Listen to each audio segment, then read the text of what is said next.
Hello everyone, it's Top Romance here. Before watching the video, please take 8 seconds to like the video and subscribe to the channel so I can have more motivation to create even more quality videos. Thank you very much. I wish you a wonderful day. In the year 266 AD, during the Great Jin Dynasty, on the 15th of June, the matriarch of the Chung family, Gu Shuai, was ambushed at Zhuxiang Peak. An assassin held a knife to Gu Shuai's throat, threateningly warning her not to move and ordering everyone to stay back. Gu Shuai's subordinates, witnessing this, were worried but couldn't rush to her rescue. Audacious thief, quickly release her and surrender, they shouted. Despite the sharp blade pressed against her neck, Gu Shui calmly questioned the assassin. This surprise attack must have been orchestrated by someone. If you reveal the mastermind, I will consider sparing your life. The assassin, however, ignored her words, confident in his control over her. He scowled, "Foolish woman, you don't understand the situation. With you as my hostage, I have nothing to fear." With that, the assassin pressed the blade closer to her throat. Gu Shuai scoffed, "Your ignorance is astounding." As soon as she finished speaking, she struck the assassin with her hand, pushing him back and easily escaping his grasp. She swiftly pulled a hairpin from her hair,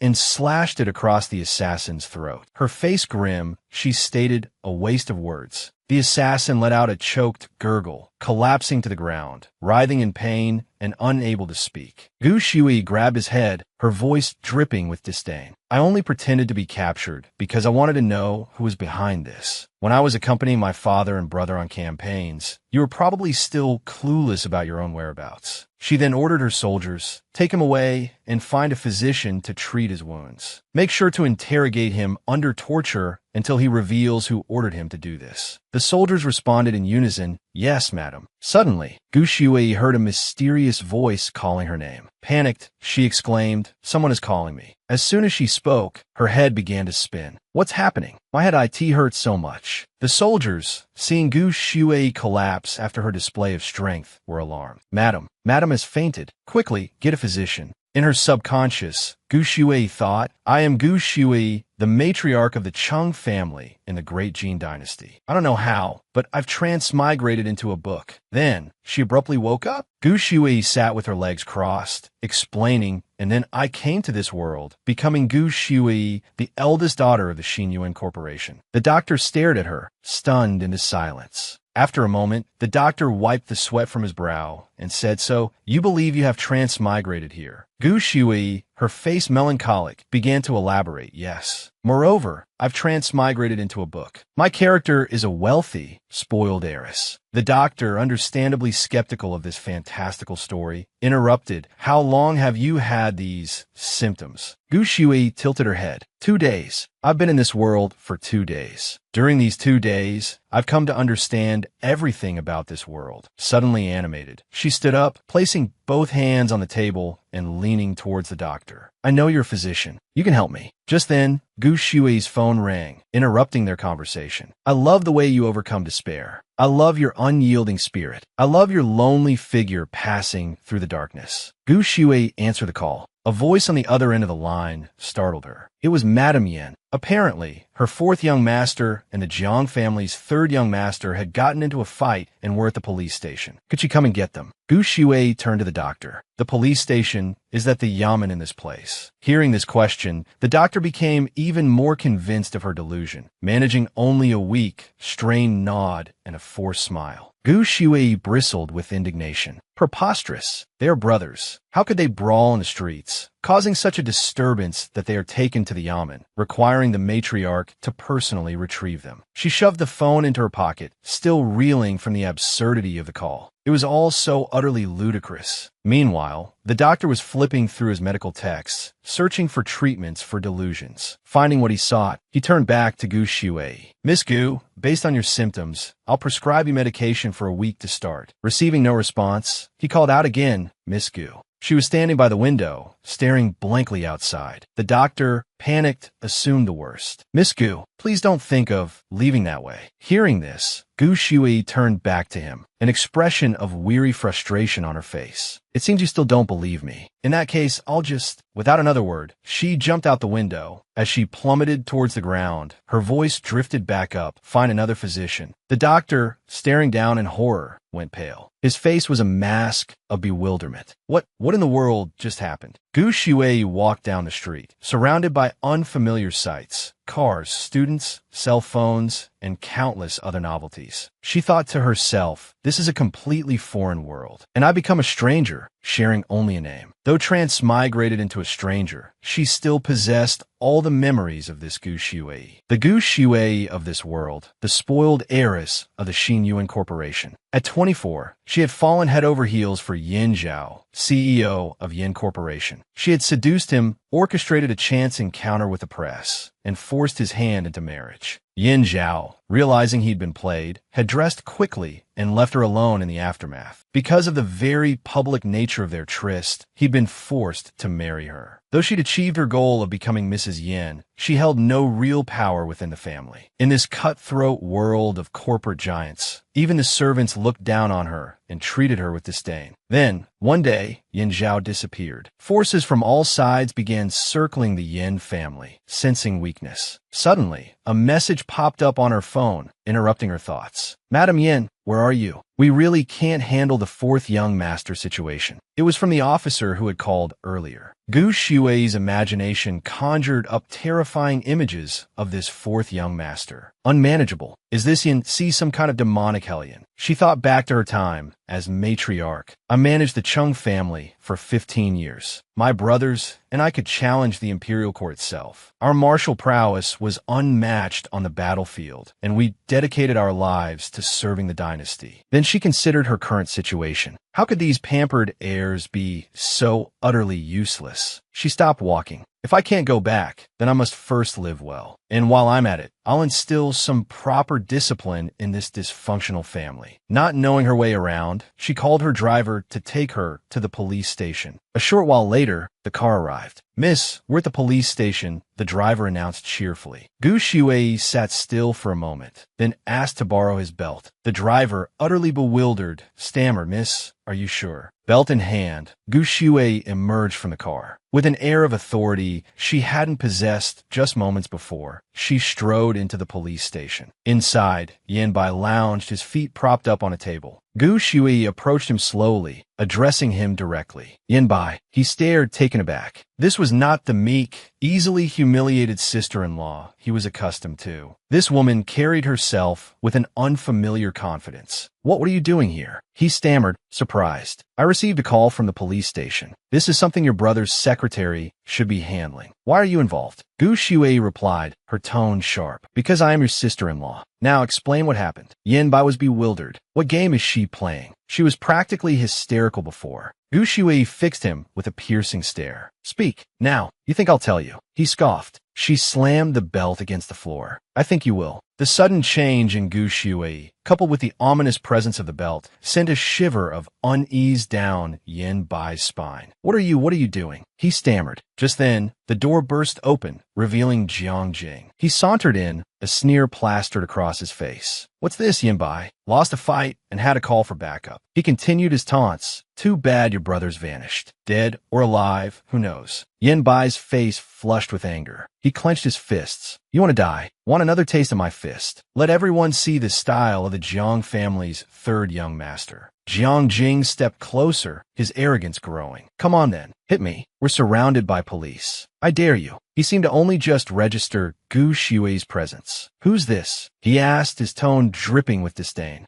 Gu Shui's expression remained unchanged. Gu Shui, his sister-in-law. Jiang Jing scoffed. Sister-in-law, and who are you? Gu Shui paused for a moment, considering. Jiang Jing, third young master of the Jiang family. I'm aware of your reputation for brutally assaulting teachers and students at your school. And here you are, in a police station, not showing an ounce of remorse, but instead provoking another fight. Her words, delivered with quiet intensity, caused Jiang Jing's face to darken. He took a step back. Gu Shui pressed on. Take a look around. Who do you think they'll arrest if things escalate? She lifted the belt slightly. I'm here on behalf of the Jiang family to take you home. Making a scene won't benefit either of our families. Or are you saying, third young Master Jiang, that you're incapable of handling this situation? Both Yanbai and Jiang Jing stared at her, speechless. Gu Shui turned and walked towards the door, her gaze sharp. Are you coming or not? I don't mind leaving you here, but I'm sure the reporters will be arriving soon. This will make a lovely headline tomorrow. Jiang Jing, his earlier arrogance gone, swallowed hard and followed her out of the police station. The three of them made their way to the waiting car. Yanbai, however, hesitated. Where are you going? Gu Shui asked. None of your business, he muttered, his tone sullen. His defiance sparked a memory within Gu Shui. She recalled her younger self, leading troops on the battlefield. This boy needs some serious discipline. She dismissed him for the moment. Turning to Jiang Jing, she said, Third young Master Jiang, you're invited to the Yin residence as well. He smirked, still seemingly unimpressed. What? Are you going to apologize to me? He opened the back door of the car and slid in. Fine, let's go.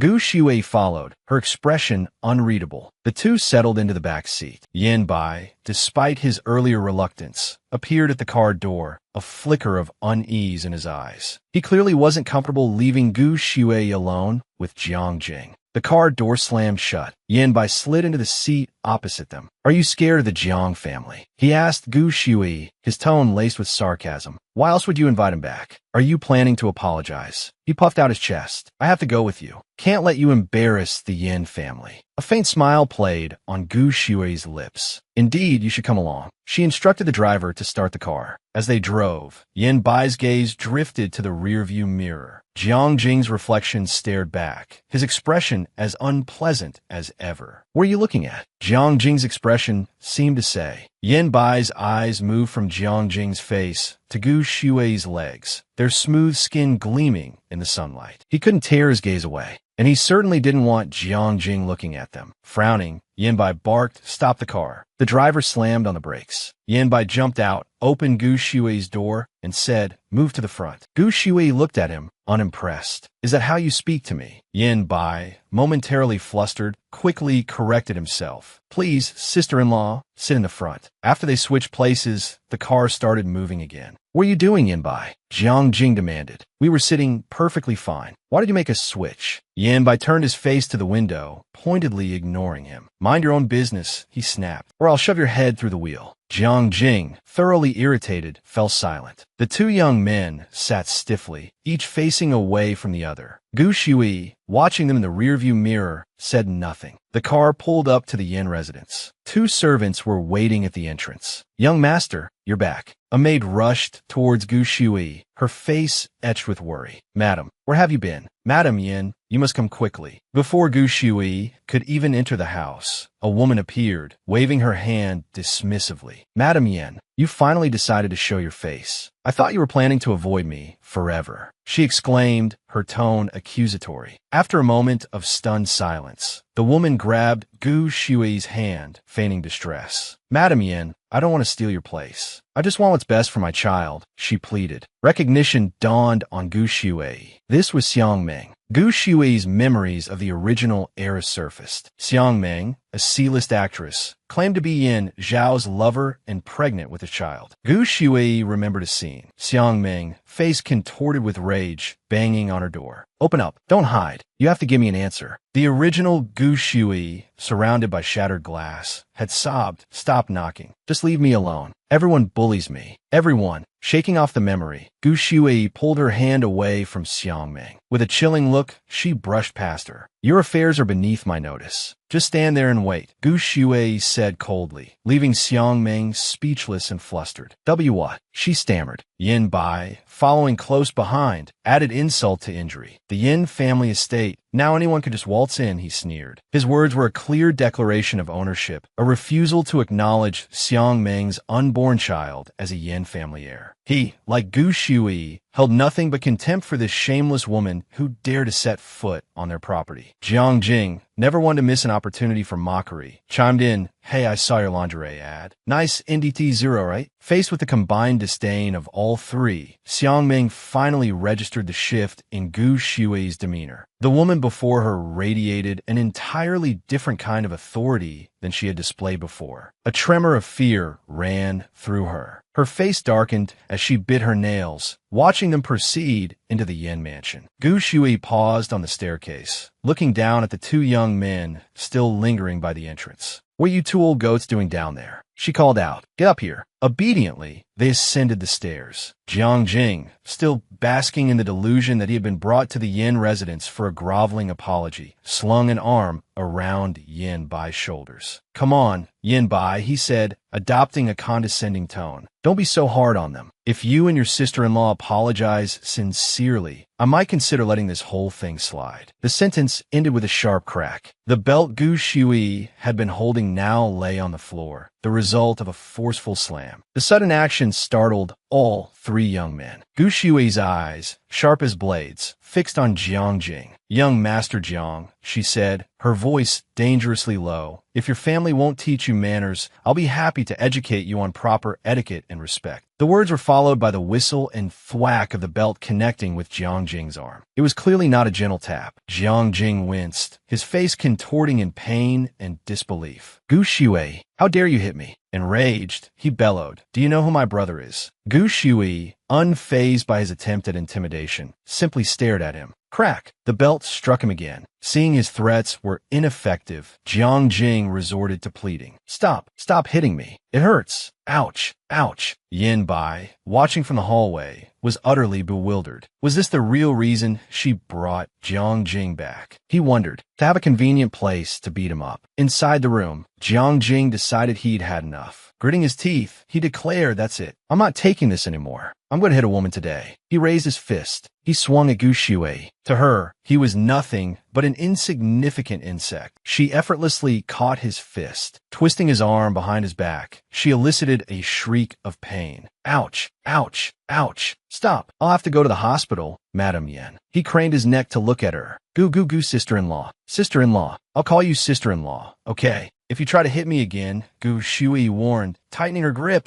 "You'll what? Tell on me." He whimpered. The more he spoke, the tighter her grip became. Finally, he broke. "I'm sorry, sister-in-law. I'm sorry. Are you happy now?" Hearing the apology, Gu Shui released him. He crumpled to the floor, his attitude completely transformed. All right, he mumbled. Suddenly, a thought struck him. He turned back to Gu Shui. "Wait a minute, what?" Seeing his unrepentant expression, Gu Shui stepped towards him, clearly ready to deliver another lesson. Jiang Jing scrambled back, holding his head. No, it's not that I'm not remorseful. It's just, I don't have much experience apologizing. Could you give me some pointers? You're a young master of the Jiang family. Have you ever apologized to anyone?" Gu Shui asked, her face stern. "Think about what you said today." Jiang Jing, finally realizing the gravity of the situation, bowed his head. "I'm sorry," he mumbled. "I shouldn't have insulted CEO Yin. I shouldn't have insulted you. I'll definitely change. Please believe me." Yin Bai, accustomed to seeing Jiang Jing's usual arrogance, was stunned to witness him bowing his head before his sister-in-law. He stared, surprised by Gu Shui's newfound authority. "And you," Gu Shui continued, turning to Yin Bai, "you need to apologize to Jiang Jing." Jiang Jing whipped his head around to stare at Yin Bai, who looked utterly bewildered. "Huh," he sputtered. Jiang Jing turned back to Gu Shui, a look of outrage on his face. "He hit me too, and I have to apologize to him." Seeing Jiang Jing's reluctance, Gu Shui picked up the belt again, a clear thread in her eyes. "Are you going to apologize or not? I don't have much patience." Jiang Jing, panicked, quickly stammered, "I'm sorry. I'm sorry. I should have been more polite." He then turned to Yin Bai and, with a forced sincerity, said, "I'm sorry. I shouldn't have fought with you. Next time I throw a party, I won't mention the Yin family." Yin Bai clicked his tongue and turned his head away. "I don't care if you apologize or not," he muttered. His apology complete, Jiang Jing rubbed his head and asked tentatively, "Can I go now?" Hearing Gu Shui's permission, he limped down the stairs, leaving a bewildered Yin Bai behind. Did she do all that just to save face for me? Yin Bai wondered. Why do I feel strange about this? Lost in thought, he was jolted back to reality by the sudden crack of Gu Shui's belt against his back. "Hey!" he yelled. "What was that for?"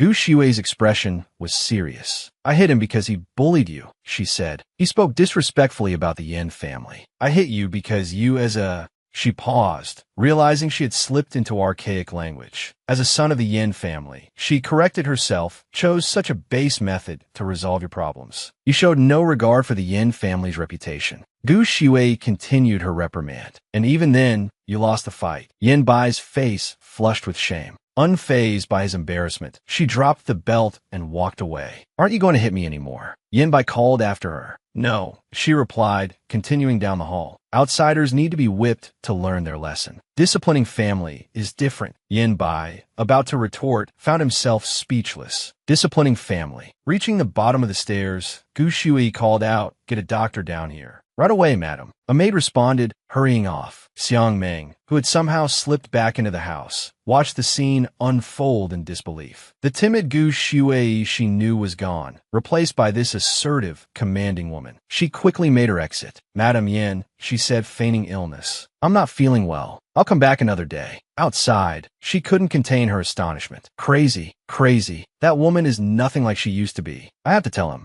She climbed into her car and sped away. "Things didn't go as planned," she said into her phone. "Didn't I tell you not to call me so often lately?" A voice on the other end demanded. It was Chao Jiaya. "I'm just letting you know," he continued, "that Shuang Ming is Yin Zhao's best friend. If Yin Zhao has disappeared, Shuang Ming will definitely come back. And Jian Wai will definitely come back with him." Xiang Ming's voice was filled with anxiety. "What am I going to do? The Jian family controls the entertainment industry. If Jian Wai's wife finds out I'm pregnant with your child, she'll destroy me. She'll kill me." Xiang Ming's fantasy was interrupted mid-thought. Chao Jia's voice continued from the other end of the line. "On the contrary, if you don't keep this child, don't expect a single cent trapped between a rock and a hard place." Xiang Ming was terrified. "I'm just worried about pinning this child on the Yin family. Are you sure there won't be any problems?" It turned out Xiang Ming and Chao Jia were taking advantage of Yin Zhao's disappearance and the swirling rumors. They planned to use the child, who wasn't even related to the Yin family, for their own personal gain. Xiang Ming slumped against the steering wheel. If Yin Zhao comes back, my fate will be worse than offending Jian Wai." Chao Jia tried to reassure her. Yin Zhao disappeared in Africa. There's a widespread epidemic there. He has no chance of survival. Knowing such specific details, it seemed Yin Zhao's disappearance was somehow connected to these two. Yin Bai sat on a chair as the doctor treated his wounds. Suddenly, something occurred to him. He turned to the maid beside him and asked, "The woman who came here today, she's the woman who was with my brother at the hotel? The one the paparazzi photographed, right?" The maid lowered her head and replied, "Yes." Yin Bai's expression became puzzled. "My brother has been missing for half a month. That fake scandal was 3 months ago. What's she doing here now?" The doctor, approaching with antiseptic, interrupted his thoughts with a strained smile. "Fourth young master, Madame Yin instructed that even whip wounds need to be treated." Hearing that it was Gu Shui's order, Yin Bai reluctantly complied. He removed his shirt, revealing his muscular physique, and asked casually, "Where's Gu Shui?" The maid smiled. "Madame has retired to her room to rest. She also told us not to disturb her." In Gu Shui's private room, after showering, she was drying her hands at the vanity, when her attention was caught by a photograph on the table. Yin Zhao. The Yin Zhao in the picture had a handsome face and wore a smart suit. Gu Shui thought to herself, having tasted blood, this is not a man to be trifled with. It was hard to imagine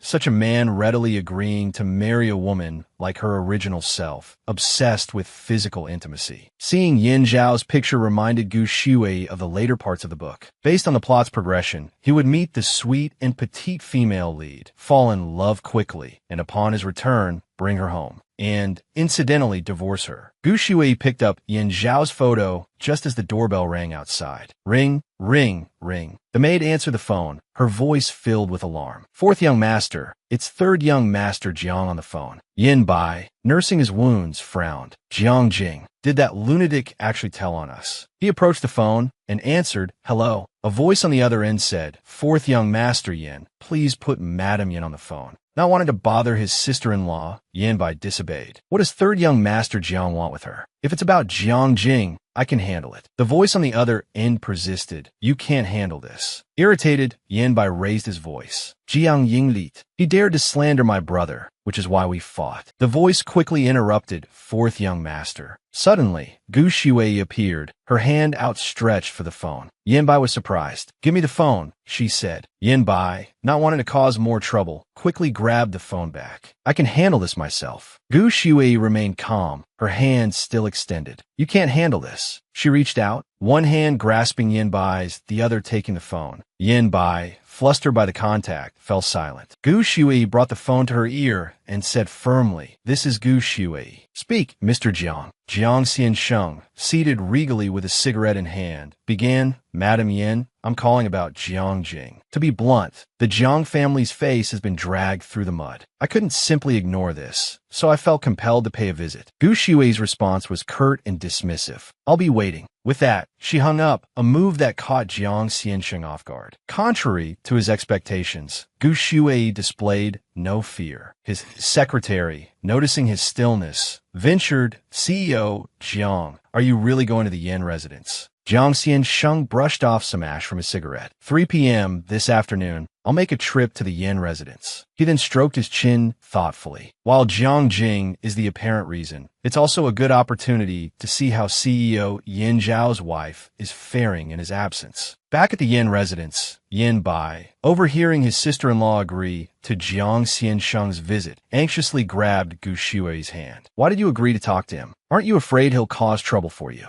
Gu Shui gently disengaged her hand. "So you thought you could handle this for me?" she said softly. "It seems your meddling wasn't entirely useless. You have a sense of hierarchy, understanding the difference between elders and juniors, and a desire to protect your family. That's commendable, but some matters are too heavy for a child to bear. Those are for the adults to handle." Yinbai mumbled, embarrassed. "Who's a child? Who's an adult?" He turned away, muttering under his breath, "You're only in your 20s yourself." Gu Shui turned and asked, "Have you had breakfast yet?" "No," Yinbai replied. They then went to have breakfast. Gu Shui calmly raised her teacup to her lips and said, "I considered the consequences before I disciplined Jiang Jing. This will also serve as a lesson for you on how to handle similar situations in the future." Yin Bai continued to fret. Jiang Xiansheng is the current head of the Jiang Corporation. His involvement in such a trivial matter. Do you understand the implications? Gu Shui readily grasped his meaning. It means he's very interested in Yin Zhao's disappearance. Yin Bai pressed on, "Aren't you worried he'll take advantage of my brother's absence to target the Yin family?" Gu Shui glanced at her brother-in-law. "You overestimate him. He's not omnipotent. The Yin Corporation's success isn't solely dependent on your brother. If he was truly aware of the potential dangers, he would have cultivated a strong team to protect the company in his absence, ensuring its smooth operation." A maid brought out a plate of fruit. Gu Shui delicately wiped her mouth. "So, we needn't worry about these things." Hearing the sound of a car, her demeanor shifted, a glint of steel entering her eyes. Jiang Xiansheng has arrived. Right on time. A maid rushed in. "Madam, second young master of the Jiang family has arrived." Gu Shui, picking up a piece of fruit from the newly arrived platter, casually popped it in her mouth. "This is delicious. Bring another plate." Jiang Xiansheng entered with his secretary. Gu Shui quickly feigned absorption in a book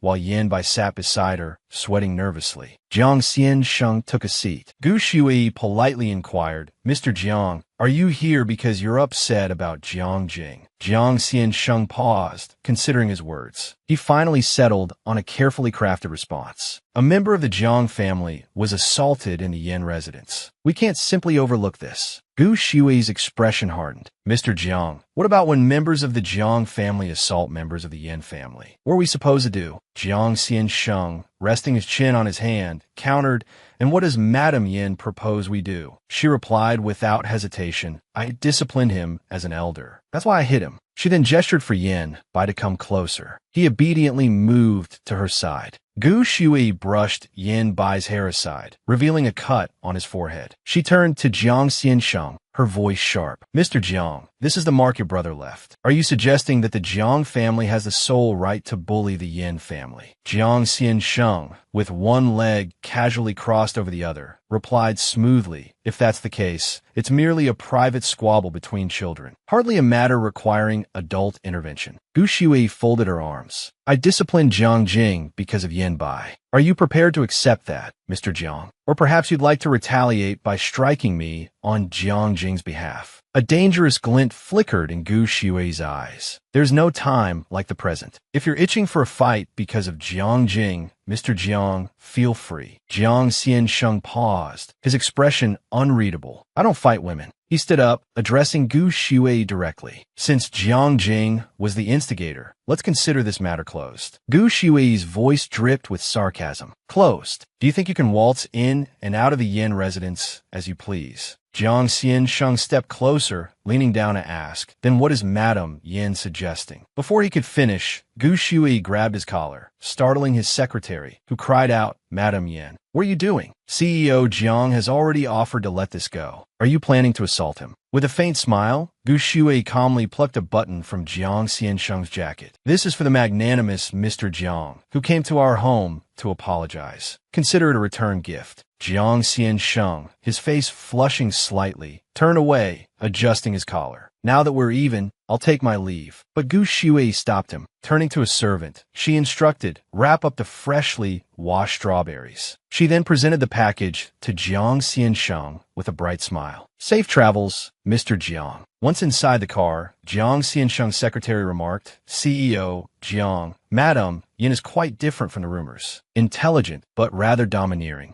Jiang Xiansheng popped a strawberry into his mouth, a thoughtful expression on his face. He recalled Gu Shui, then licked his lips softly. Very sweet, he added, almost to himself, at the set of Spy Dawn. A crew member showed a phone to the director. Director, 3 days ago, during a night shoot on set, Yuan suddenly disappeared from the monitored area. The director rubbed his temples wearily. And you still haven't been able to contact him? No, sir, the crew member replied helplessly. The director exploded. Keep searching. Everyone, find him. We have to find him. He paced frantically, pulling at his ear. If the Yin family's young master disappears from my set, I'm finished. Contact Xiang Meng, he ordered. Get Madame Yan's number. Tell her Yuan is missing. The crew member, without questioning, hurried off. Meanwhile, Gu Shui sat serenely, sipping tea and reading. Has Yanbai left for school? She asked a servant. Yes, madam, came the reply. Gu Shui continued. The crab lion's head and pink xiao tofu were delicious today. How the driver sent some to him. The servant, momentarily surprised, quickly responded, yes, madam. Moments later, Gu Shui's phone rang. Hello, we're from the production team of Spy Dawn, a voice said. Mr. Yuan, an actor in our film, suddenly disappeared during filming. Our director asked us to contact you. The air grew heavy. Gu Shui froze. Who is Yuan? She asked, bewildered. You don't know. The voice on the other end questioned. Yuan is Yin Zhao's younger brother. His stage name is Yuan. He's a rising star in the acting world, quite popular due to his good looks. Gu Shui abruptly hung up, cutting off the caller mid-sentence. Her face hardened. Prepare the car, she commanded, her voice low and serious. To the coast, 300 meters from the film set, Yin Zhao stood precariously on the cliff edge, a whisper escaping his lips. Goodbye, world. Then he jumped. Rewind 3 hours. Yin Zhao's car arrived at the film set. Such a grand arrival naturally sparked curiosity and gossip amongst the crew. Look at the license plate. It's Yin Zhao's car. But wasn't he missing? One crew member exclaimed. Another, harboring resentment towards the Yin family, spat. So the supposedly missing Yin Zhao just magically reappears. How convenient. Others, blinded by the rumors surrounding Yin Zhao and Xiang Meng, swooned. Oh my God, he must be here for Xiang Meng. How romantic. Overhearing this, Xiang Meng panicked. The lie she'd fabricated about Yin Zhao was threatening to unravel. The chauffeur opened the car door, revealing a pair of expensive heels and long, elegant legs. It was Gu Shui, wearing sunglasses and her hair pulled back. She exuded an aura of power and sophistication. Which one of you is the director? She asked, her voice commanding. Murmurs rippled through the crowd. It's Madame Yin, and she's so beautiful. Ever since witnessing Gu Shui's confrontation with Jiang Jing, Xiang Meng had been terrified of her, no longer daring to threaten her as she had before. Mustering her courage, she approached Gu Shui. Mr. Yin, she began, but Gu Shui, without even glancing at her, walked directly towards the director. The director extended his hand. Oh, im director. And this is Yuan's manager. The manager also introduced himself. Hello, Madame Yin. I'm Xiao Fong, Yuan's manager.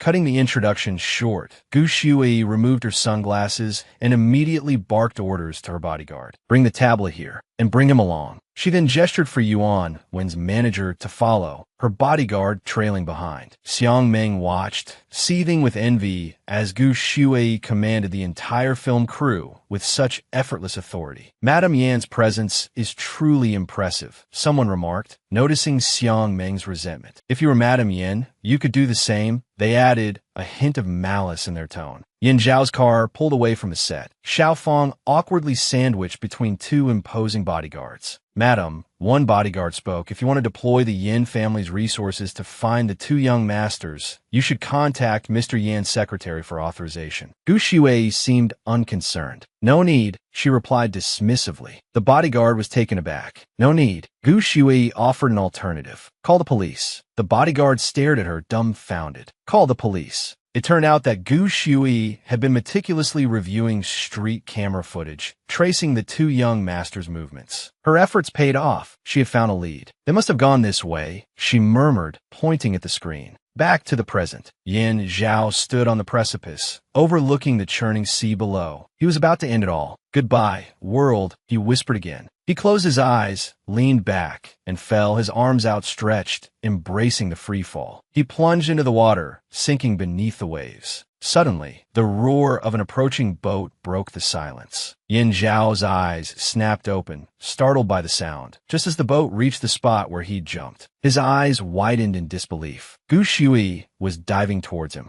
The distance between them closed rapidly. Gu Shuai reached him and pulled him to the surface. Gasping for air, Yin Zhao began to cough. Yin Zhao, Gu Shuai exclaimed, but before he could respond, she grabbed his head and pushed him back under the water. The unexpected submersion sent Yin Zhao into a panic. Moments later, on the shore, Yin Zhao slumped against a rock, coughing violently. He looked up at Gu Shuai as her bodyguard solicitously draped a towel around her shoulders. Madam Yin, Gu Shuai softly replied, "Thank you." Yin Bai, hearing this, thought to himself, Madam Yin, Gu Shuai. He closed his eyes, unable to believe that Gu Shuai had actually come to save him. How could you? Gu Shuai glanced at Yin Bai. He retorted, "You almost drowned me." Gu Shuai asked sarcastically, "Weren't you trying to jump into the sea? I was just helping you." Xiao Fong, Yuan Wen's manager, hurried over, anxiously wrapping a towel around Yin Bai. Still trying to deny his suicidal intentions, Yin Bai stammered, There's a net down there. Extreme sports, haven't you heard of it?" Gu Shuai's expression turned serious. "You were trying to die. If you feel it wasn't enough, I can help you again." Yin Bai, terrified by his sister-in-law's words, fell silent. Xiao Fong, trying to diffuse the tension, interjected, "Madam Yin, perhaps we could sit down and talk this over." Gu Shuai turned towards the car. "No need. Call the film crew. Tell them we found him. We're going back now." Xiao Fong could only stammer, "Yes, of course." As they were leaving, Gu Shuai suddenly turned back to look at Yin Bai. "Want to play some more?" Yin Bai remained silent, following her to the car. Back at the film set, the sight of Yin Bai, soaked from head to toe, caused a commotion. The director rushed over, concerned. "What happened?" Yin Bai, stepping out of the car, replied casually, "Nothing. Just fell in the water." Hearing this, everyone crowded around, expressing their concern. "Mr. Yuan, are you all right?" Xiao Fong stepped in to clear a path for Yin Bai. "He's fine. Thank you for your concern. Mr. Yuan needs to change his clothes." Meanwhile, the director offered Gu Shuai a cup of coffee. "Madam Yin, thank you so much for today." After changing, Yin Bai emerged, thinking, "This is the third time I've addressed her like that." It seems something happened between Gu Shuai and me. He approached Gu Shuai. She was about to take a sip of her coffee when she heard him call her name. She paused and turned to face him. "Correct your form of address. Call me sister-in-law." At Director Li's invitation, Gu Shuai and her assistant had arrived at the set of the film Spy, finding and rescuing Yin Bai just as he was about to jump off the cliff. Director Li was now instructing the crew to move equipment in preparation for the next scene. Gu Shuai sat calmly in a chair. Yin Bai's manager spoke up, puzzled. "Madam Yin, how did you know where he was?" Her response was met with a cold, impassive expression, the very picture of a powerful madam, someone long accustomed to the upper echelons of society. Gu Shuai's answer clearly understood the behavior of the wealthy elite. He's always looking for a little excitement. She then turned to question the hapless manager. "You've been with him for so long. Don't you know about Yin Bai's little games? How does he play?" I don't know. It's not. The manager stammered, flustered, unsure how to respond. At the same time, Gu Shuai received a call from Yin Zhao. Yin Zhao, what is it? On the other end of the line was a voice filled with surprise and confusion. Did you send me food? Gu Shui calmly replied, Fourth young master food. Yes, I sent it. Do you like it? Like it. Yin Zhao's tone was completely different. Elsewhere, Yin Bai, also known as Mr. Yuan, was having his costume adjusted by the crew. He overheard the conversation between his younger brother and sister-in-law, his expression a mixture of annoyance and bewilderment. She sent food to Yin Zhao, but sent me to my death. Nearby, our female lead, Gu Shui, looked at her phone, a perplexed expression on her face. It was truly strange. Yin Zhao was surprised by a little food, while Yin Bai, on the other hand, was completely unrestrained, acting recklessly and impulsively with no regard for his own life. Gu Shui sighed. This Yin family is truly strange. No rules, no familial affection. Director Lee called for the cameras to roll, starting the first scene. Yin Bai had been cast in the lead role for this film. It was something he had risked everything for, pushing his way into this social circle. Now, he had finally blended in. It was as if he were a drop of water merging seamlessly into the vast ocean. Yin Bai reached for an empty glass, raising it in a toast with the high society figures in the scene. His old self was dead today. A brand new him was reborn. The film crew erupted in unanimous praise for Yin Bai's superb acting skills. Wow, Mr. Yuan is amazing. Mr. Yuan, incredible. His manager approached, showering him with compliments. Yin Bai, basking in the accolades, paid them no mind. Instead, he immediately turned to his manager, asking, Where's Gu Shui? The manager and Yin Bai both looked towards the chair where Gu Shui had been sitting. It was empty. The manager stammered, she left. It seemed like she said she wanted to go to a store to buy some new clothes. Yin Bai, initially stunned, immediately felt a pang of disappointment. So, she didn't even watch for a second. At the clothing store, the owner, halfway through a bowl of noodles, was surprised to see a woman of such power walk into her small shop. This one, wrap it up, Gu Shui commanded. Any dress that caught her, I was immediately packaged and paid for. While the owner was still stunned, overwhelmed by the unexpected visit, Gu Shui looked at her quizzically, wondering why she wasn't bagging the items. Oh yes, of course. I'll wrap them right up. The owner exclaimed, finally snapping out her days. It's just, I've never seen such a wealthy lady come to my little shop before. Gu Shui simply took out her black card, practically limitless in its spending power, ready to pay. Somewhere in Africa, a few barracks were lit up in a jungle. 2 special forces soldiers on guard duty received a notification on their phone. Payment of 335,000.00 to DOA Clothing Company. 335,000.00. How is that possible? Someone must have stolen the card. Nonsense. Who would dare steal the boss's card? Both men were utterly astonished. A hand reached out from a doorway, signaling for the phone. The hand snatched the device, acknowledging the recent message. Their boss, a strikingly handsome young man, had been showering and had left his phone with them. Messages about deductions from his account kept pouring in. Quick payment 12,000.00. Quick payment 40,000.00. Quick payment 33,000.00. Just a glance was enough to understand the immense power and fortune this man commanded. He stared at the rapidly accumulating messages, his expression cold and impassive. Gu Shui strolled down the street, taking in the world as if it were a scene from a book. This world is truly beautiful, she mused, admiring everything around her. About half an hour later, she had acquired a considerable amount of shopping bags, along with a strawberry ice cream cone. Delicious, she murmured, taking a bite. Sweet strawberries are truly the best thing in the world. Eating the ice cream brightened her mood considerably. She savored every bite. Behind a brick wall, Yin Bai was hiding, secretly following his sister-in-law. Suddenly, Gu Shui's phone rang.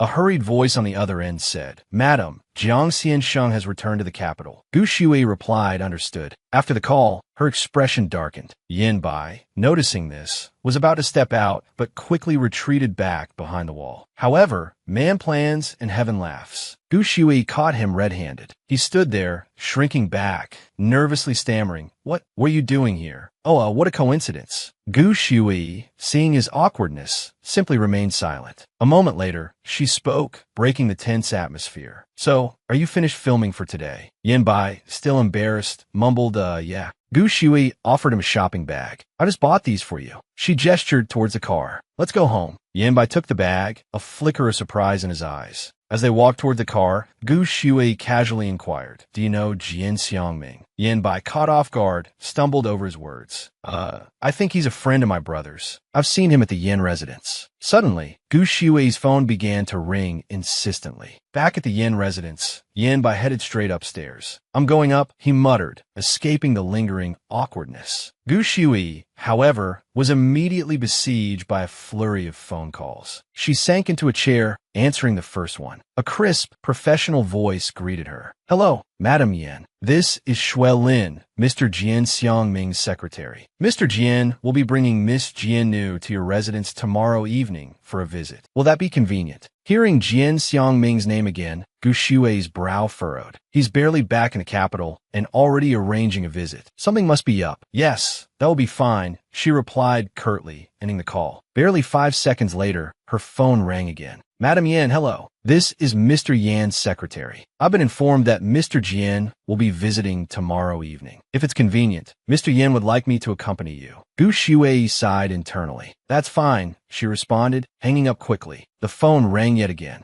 Gu Shui, feeling a growing sense of exasperation, answered. Hello. A saccharine voice on the other end called out. Shui, darling, it's Mother. Gu Shui felt a flicker of surprise. Mother. Hearing her biological mother's voice, her thoughts drifted to the original storyline of the novel. Her father, Gu Xuedan, was a wealthy businessman in the educational materials industry. Her mother, Zhang Han, was his second wife, a woman with expensive tastes and no occupation. To them, their daughter was merely a tool for social climbing, a puppet to be manipulated. Zhang Han's voice continued, dripping with false concern. Darling, I heard Mr. Jian is visiting tomorrow. I'm so worried you won't know how to handle such an important guest. If you need any help, Zhang Han didn't get to finish her sentence. Gu Shui cut her off sharply. I don't. Her mother, accustomed to her daughter's obedience, was taken aback by this sudden defiance. What do you mean, you don't need help? Has Mr. Yan's secretary contacted you yet? You see, we should all go together. Gu Shui, ignoring her mother's protests, hung up the phone. Hearing Jian Xiangming's name repeatedly throughout the day had sparked a sense of unease. It was clear his arrival was causing quite a stir. Tomorrow is going to be interesting, she thought, a glint of steel in her eyes. She turned to a maid, her voice firm. From now on, if she calls again, don't put her through. Yes, Madam Yin, the maid replied, dipping her head. A moment later, the door opened and Yin Jiabai entered, holding an empty lunchbox. It was the one Gu Shui had sent him earlier that morning. You're back. Gu Shui acknowledged his presence. Yin Jiabai, slightly flustered at seeing her, shifted his weight. Is something wrong? Gu Shui asked, her tone softening. Did you finish everything? Yin Jiabai blushed, stammering, no, I didn't. Perhaps it was the unexpected kindness in this cold, indifferent household. But for the first time, he felt a flicker of warmth towards his sister-in-law. I'll tell the chef to make you more next time, Gu Shui offered gently. Thank you, Yin Jiabai mumbled, gratitude coloring his voice. Unbeknownst to them, Yin had been watching the entire exchange from the top of the stairs. As Yin Jiabai started up the staircase, Yin approached him, her voice laced with suspicion. She sent you that? Yin questioned, gesturing towards the lunchbox. Yin Jiabai, his face still flushed, retorted defensively, so what? She's only being nice to the Yin family now, Yin sneered. Don't you think it's a little too late? Yin Jiabai shrugged, brushing past her. Whatever, he muttered, continuing up the stairs. Yin watched him go, a venomous thought crossing her mind. She must be possessed. Yin called out after him, hey, don't you think there's something wrong with her acting like this? Her eyes, filled with a steely resolve, followed Yin Jiabai's retreating figure as he disappeared up the stairs. Yin turned and went back into her room, slamming the door shut. She couldn't understand it. Yin Jiabai and Gu Shui's relationship had always been strained. How could it have improved so drastically in such a short time? What's going on? That little brat. Has he been bought off by Gu Shui so easily? She muttered to herself. She sat down heavily on a chair, pretending to read. Her fingers turned the pages with a steady rhythm, but her mind was elsewhere. Frustrated by her inability to concentrate, she tossed the book aside. She flopped on her bed and started playing games on her phone. Bored with that, she switched to watching movie reviews. There was this one guy, Xiao Shuai, Finally, Yin Jiabai, sprawled on his own bed, couldn't contain his troubled thoughts any longer. Is that all there is to it? He murmured aloud. He ran a hand through his hair, trying to reason with himself. She's just an insignificant ant. She saved me, but she won't even spare me a glance. He realized then that his restlessness stemmed from jealousy of Yin Jiabai. Even back at home, Gu Shui seemed to pay more attention to Yin than to him. The thought of Gu Shui sending Yin Jiabai lunch at school fueled his resentment. The more he thought about it, the angrier he became. Jealousy consumed him. He jumped up, threw his phone onto the floor, and yelled, Gu Shui. Meanwhile, in her room, Gu Shui was relaxing with a face mask on, reading a book. Suddenly, she sensed someone calling her name. Huh, is someone calling me? She wondered. At the same time, Jian Shuang's plane landed. He stepped out into the arrivals hall. Jian Nu and Chao Jia Deep were waiting for him. Uncle, Jian Nu greeted him excitedly. You must be tired from your journey. Let me take that. Chao Jia Deep quickly took Jian Shuang's suitcase. Are you going to the Yin residence, Uncle? Jian Nu continued. I haven't actually met Gu Shui in person yet. Jian Shuang, a handsome man with a refined air, looked at his niece. Is she the one who makes it difficult for people to like her? He asked. At the gates of the Yin residence, an older couple was arguing with the security guard. Don't you know who we are? The woman demanded. Madam Yin is our daughter. The two introduced themselves as Gu Shui's parents. The guard, flustered, stammered, I'm sorry, but Madam Yin has instructed us not to let you in. Gu Shuidan,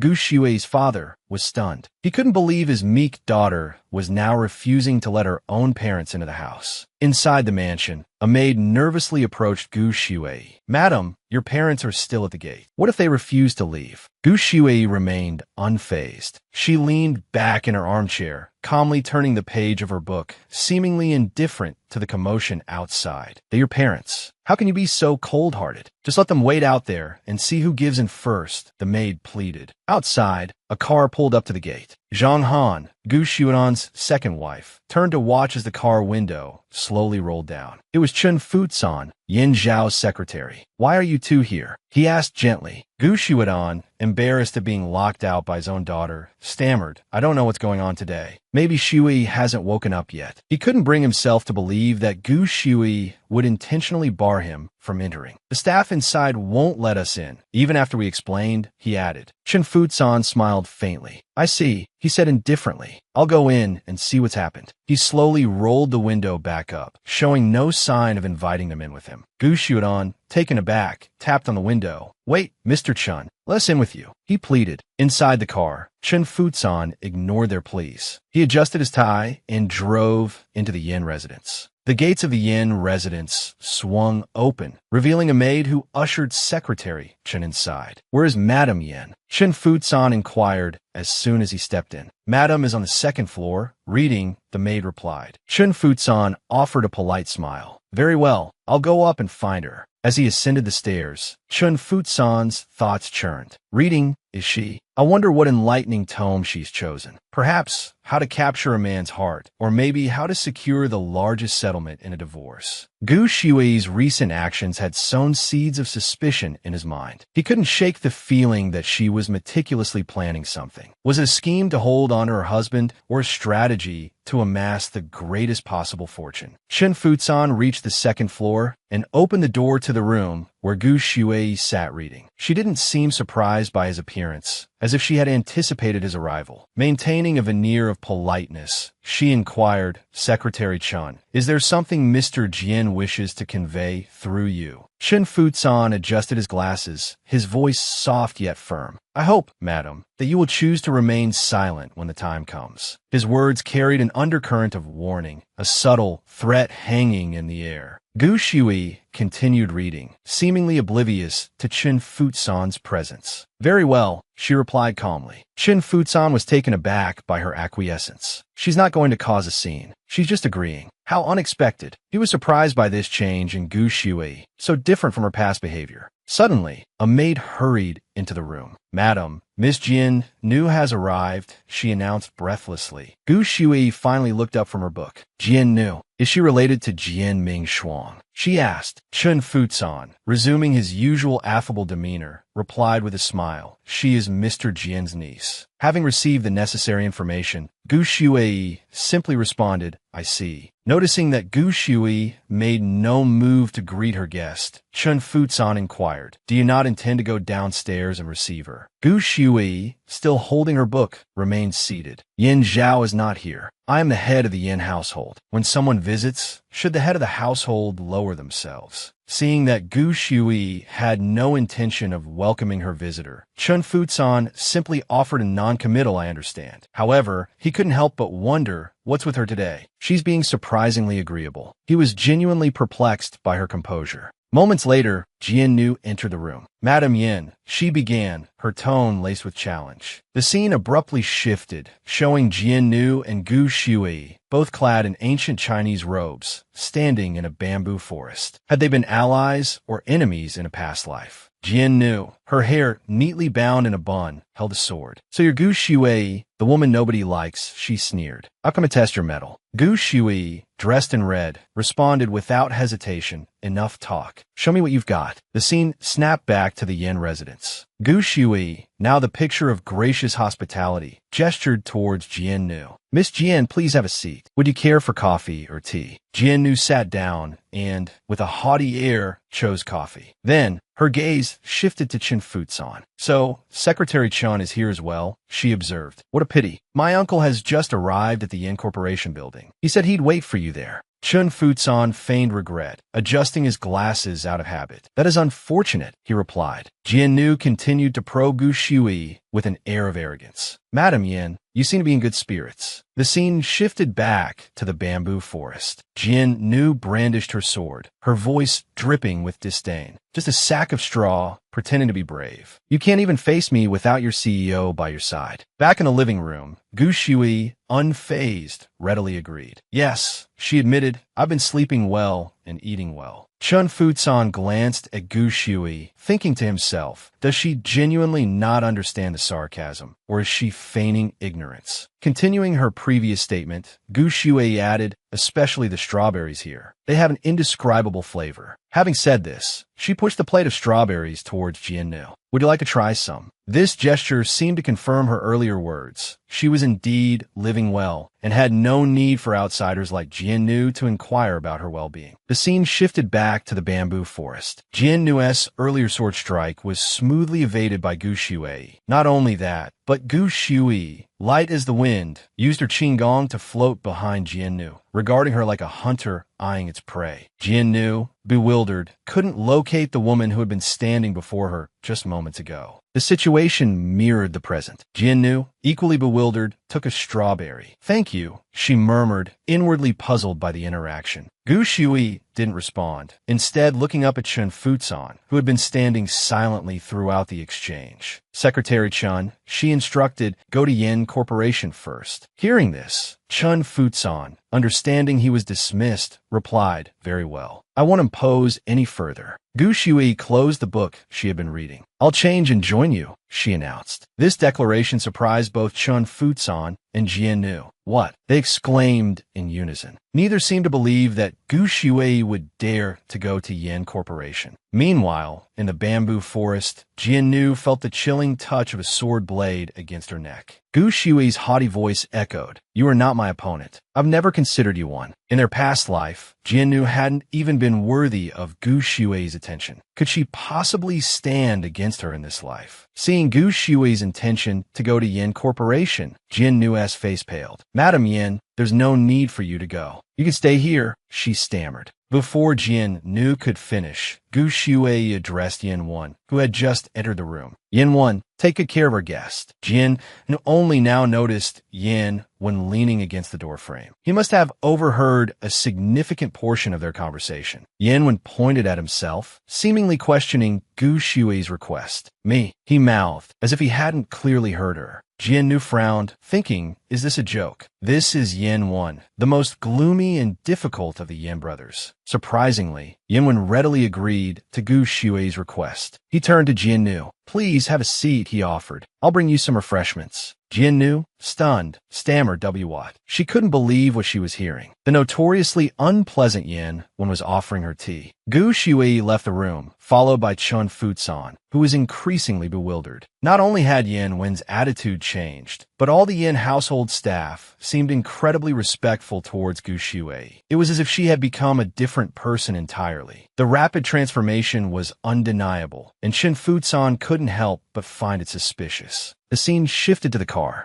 Gu Shui, dressed in a wine-red suit, exuded elegance and an aloof aura. She held the same red-covered book from earlier. Chun Futsan turned to her. A while ago, fourth young master and Jiang Jing of the Jiang family got into a fight at the police station. I heard CEO Jiang went there personally. Gu Shui looked at Chun Futsan. Jiang Zong came to complain to you. Chun Futsan chuckled. CEO Jiang values his reputation. While it might appear as a complaint against me, it's ultimately directed at CEO Yin, not me. He glanced at Gu Shui with suspicion. I'm just curious how you handled it. As he finished speaking, Gu Shui reached out and tugged on his tie, the same one he had meticulously adjusted earlier. Pulling him closer, she asked, "Are you afraid?" Chun Futsan, startled, froze, caught off guard by her action and words. He stood speechless, struggling to process the implication. Gu Shui released his tie and calmly returned to her book, leaving him in stunned silence. It was just like that. Chun Futsan couldn't help but blush, thinking, why so close? He stole glances at the woman beside him, silently appraising her. Gu Shui was undeniably beautiful, possessing the kind of beauty that appealed to the majority, a beauty few could resist. This whole situation felt uncharacteristic. A sudden wave of anxiety washed over him. He worried for his boss, CEO Yin. Could CEO Yin be cuckolded? He wondered. Meanwhile, CEO Yin, far away, seemed to sense he was being discussed. The scene shifted to Yin Corporation's offices. Chun Futsan carefully reminded Gu Shui, Mr. Jian is waiting for us on the 10th floor. Gu Shui's response was a single, cold word, understood. Several employees standing before the elevator spotted Secretary Chun and quickly greeted him. Secretary Chun, they called out. Chun Futsan nodded in acknowledgement and introduced Gu Shui. This is Madam Yin, he announced. This seemed to be Gu Shui's first official visit to Yin Corporation. In the past, even when entering and exiting with Yin Zhao, her position hadn't been publicly acknowledged. Now, with Chun Futsan's introduction, the employees reacted with startled surprise, hastily bowing. Madam Yin. Greetings, Madam Yin. Gu Shui's gaze swept over them. Hello, everyone, she responded coolly. Everyone then stepped into the elevator. On the 10th floor, a female employee, presumably a secretary, was reporting to Mr. Jian. Secretary Chun is downstairs and will be here shortly, she informed him. The elevator dinged, announcing their arrival on the 10th floor. Chun Futsan and Gu Shui stepped out. The female employee bowed respectfully and ushered them inside. Upon entering, Chun Futsan warmly shook hands with Mr. Jian. Mr. Jian, he greeted. CEO Jian, Mr. Jian replied. They seemed to be well acquainted. Then, Gu Shui spoke, introducing herself. Gu Shui, she stated, extending her hand for a handshake. Mr. Jian turned to her and quickly reciprocated the gesture. Madam Yin, he acknowledged. The three of them settled onto the sofa in Mr. Jian's office. Mr. Jian initiated the conversation. The Jian family has arrived in Niger, he began. There are terrorist organizations operating there every year. They haven't been able to locate CEO Yin, but they've found some clues. It's highly likely he's moved to Mali. It became clear that the purpose of this meeting was to gather information about Yin Zhao's whereabouts. Maintaining his usual amiable expression, Chun Futsan thanked Mr. Jian for his efforts. Mr. Jian didn't reply verbally, simply adjusting his glasses. He then looked at Gu Shui and said, "This is what I owe CEO Yin." A question mark popped into Gu Shui's mind. Why is he looking at me? She wondered, bewildered. She was still puzzled by Mr. Jian's statement about repaying a debt to Yin Zhao, especially since his gaze was directed at her. She had no recollection of any connection between this man and Yin Zhao. Without wasting any time, Chun Futsan provided some information related to the search for Yin Zhao. The Yin family search team and the mercenaries are continuing their search, in urban areas of Africa. So, CEO Yan's situation will definitely stabilize. What we can do is maintain the current situation domestically. You're talking about Baoham. Mr. Jian asked. Gu Shui was deep in thought. Baoham, she mused. It sounded like a subsidiary of Yin Corporation. Interrupting her train of thought, Mr. Jian, habitually pushing up his glasses, continued, but the current situation is complicated. I can only play a small role. It was evident that everyone was anxious for information regarding Yin Zhao's whereabouts. Chen Futsan steepled his fingers on his lap, engaging in a serious discussion with Mr. Jian. The weakening of Baoham, he began, isn't a significant financial loss for Yin Corporation, but it presents numerous hidden risks. Ideally, we need a comparable large enterprise to share the burden. Mr. Jian glanced up, his expression thoughtful. So, you're suggesting the Jiang or Song families? Chen Futsan nodded. Ultimately, the Yin family's foundation lies overseas. Mr. Jian's face registered a flicker of disapproval, but his response remained calm. This isn't a good time to engage with foreign enterprises, like Jiang Air of the Jiang family or Song Jing of the Song family. He hesitated. They aren't compatible with Yin Corporation.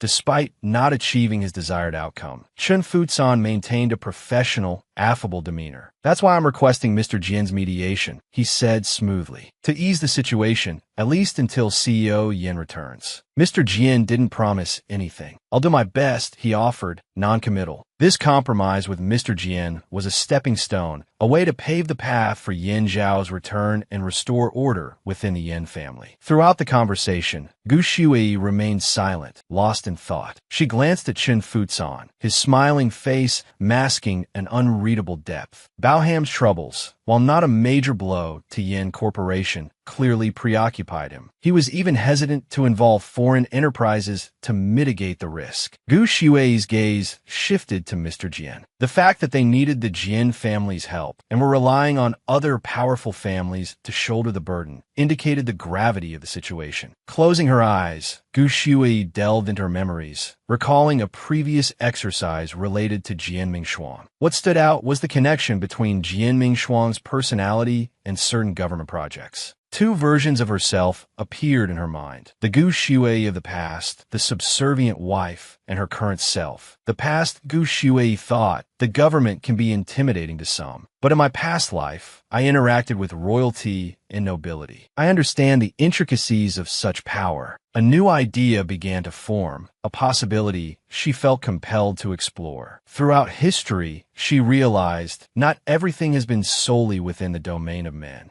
Noticing Gu Shui's silence, Mr. Jian politely inquired, Madam Yin, do you have any questions? Both Chen Futsan and Mr. Jian turned to her expectantly. However, Gu Shui had none at the moment. No, she replied coolly. Mr. Jian found it hard to believe that a wife whose husband's whereabouts were unknown wouldn't have any questions about him. Regarding CEO Yan's situation, he pressed, you have no inquiries. This Gu Shui was no longer the meek woman of the past. Information about her husband, the man she was supposedly tied to, seemed to hold no relevance for her. No, she reiterated firmly. Mr. Jian frowned, rubbing his temples, concerned for his benefactor. Yin Zhao's fate was uncertain, yet his wife seemed utterly indifferent. Sensing the tension, Chen Futsan quickly intervened. I'll have someone escort Madam Yin home, he offered. Without another word, Gu Shui and Chen Futsan headed for the door. Mr. Jian remained silent, offering no farewell or parting words. Just as they reached the door, Gu Shui turned, as if reading Mr. Jian's earlier thoughts. Looking him directly in the eye, she declared, I believe he will return. Her single statement shattered Mr. Jian's previous assumptions. Her words implied not only concern and worry, but also unwavering faith in her husband's survival. Upon hearing this, Mr. Jian's expression softened. He responded, he certainly will. In the hallway, Gu Shui and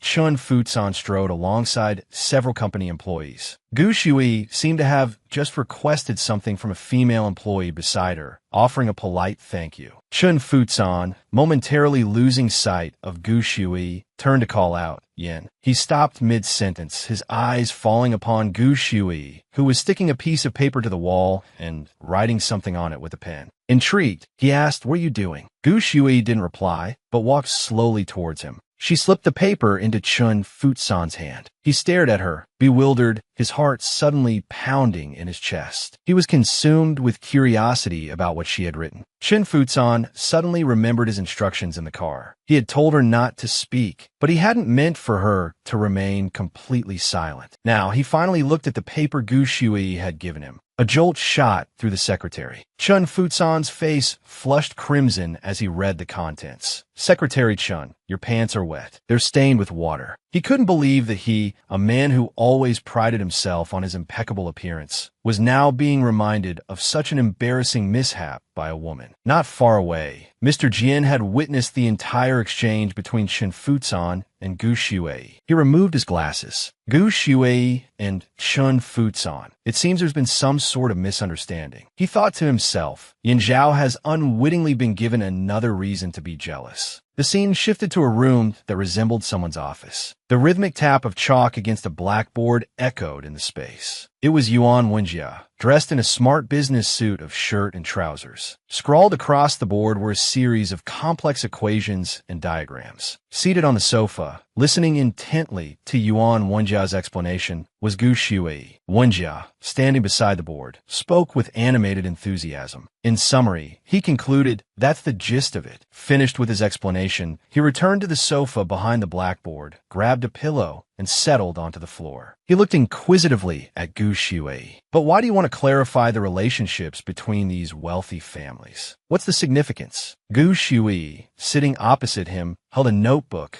meticulously jotting down notes from his presentation. Of course, it's significant, she replied. Having finished writing, she opened her phone, a small smile playing on her lips. And it's extremely significant, she added. Mr. Jiang's phone suddenly vibrated. It was the call from Gu Shui. Mr. Jiang, standing on his balcony, smoking a cigarette, answered the call. Madam Yin, he greeted, is there anything I can do for you? From the other end, Gu Shui replied, on the 17th, would Mr. Jiang and his family be available? Mr. Jiang paused, recalling his previous visit to the Yin residence and the fruit he had brought home, which had been misinterpreted as a sign of a harmonious relationship between the two families. He worried that accepting this invitation would further solidify those rumors. In the business world, appearances mattered. The image of Gu Shui that day flashed in his mind, her striking beauty, her captivating presence. He also remembered the box of strawberries she had personally gifted him. It seemed that box of strawberries had carried a bit of Mr. Jiang's longing for Gu Shui back with him. Once he'd taken a bite, he mused, you must offer a sweet apple in return. So, what will she offer me this time? Clearly, even heroes struggle to resist the allure of a beautiful woman. Mr. Jiang extinguished his half-smoked cigarette, anticipation building for the upcoming meeting. He raised his phone and replied to Gu Shui's invitation. Yes, I'm available. Gu Shui, as concise as ever, said, we'll discuss it when we meet. Yin Wen, observing Gu Shui's phone call with Mr. Jiang, propped his chin on his hand, puzzled. Since when has she been so close with the Jiang family? She's even personally inviting Mr. Jiang to our home. After Yin Wenbai's fight with the 3 Jiang sons, especially Jiang Jing, the relationship between our families has been strained. So why this time is my sister-in-law, Gu Shui, calling him and inviting him over? Gu Shui shot Yin Wen's sharp look. Did I say I was only inviting the Jiang family? She pulled a sheet of paper from her notebook and handed it to a nearby servant. Use this list to call and invite everyone to the banquet on the 17th. It became clear that her scribbling had been compiling a guest list for the banquet. She carefully instructed the servant, except for the Feng and Song families, don't contact them. If anyone asks, don't respond. The servant replied, yes, madam. Understood. Gu Shui then inquired, has 4th young master received his meal today? The servant quickly responded, yes, madam. It's been delivered. Satisfied with the answer, Gu Shui closed her notebook. Good. It's getting late. Madam Xia and I have an appointment to go shopping. Yuan Wenjia, still clutching the pillow on the sofa, muttered darkly, this woman. The moment I finished explaining, she tossed me aside. He fumed, feeling ignored by Gu Shui. Yuan Wenjia abruptly stood and approached Gu Shui. My brother is missing overseas, and you're calmly going shopping. He challenged, leaning closer. Without hesitation, she retorted, your brother is missing overseas, and you're calmly engaging in extreme sports. Wenjia, struck by her pointed remark, was momentarily speechless, unable to formulate a response. After a moment, he mumbled, "If he doesn't return, I might as well throw myself into the ocean." Yin Wen chimed in, "That's why you jumped into the sea that day. Gu Shui pushed Yuan Wenjia away. If you had told me that earlier, I wouldn't have hesitated to let you drown when I pushed you in." Yuan Wenjia broke out in a cold sweat. If it hadn't been for Gu Shui that day, he wouldn't be alive. Gu Shui rubbed her neck, seemingly stiff from writing. "Are there going to be paparazzi taking pictures of me?" she asked. Yin Wen, without thinking, replied, "Of course." Then, realizing, he added, "Wait, is this your strategy? To let everyone know that the Yin Corporation is operating as usual without any chaos?" Finally, Yuan Wenjia understood her actions. It was all to maintain the Yin family's image and command respect, not only to show that they were functioning normally, but thriving, hosting banquets, and demonstrating their alliances with other powerful families. Wenjia continued his line of thought, including the banquet on the 17th. "You invited the Jiang family to make the outside world think that the Yin and Jiang families are." Gu Shui, without disagreeing, turned to Wenjia with a bright smile. "Do you think so?" With that, she walked out, leaving Yuan Wenjia standing, lost in thought. "Gu Shui, what are you really planning?"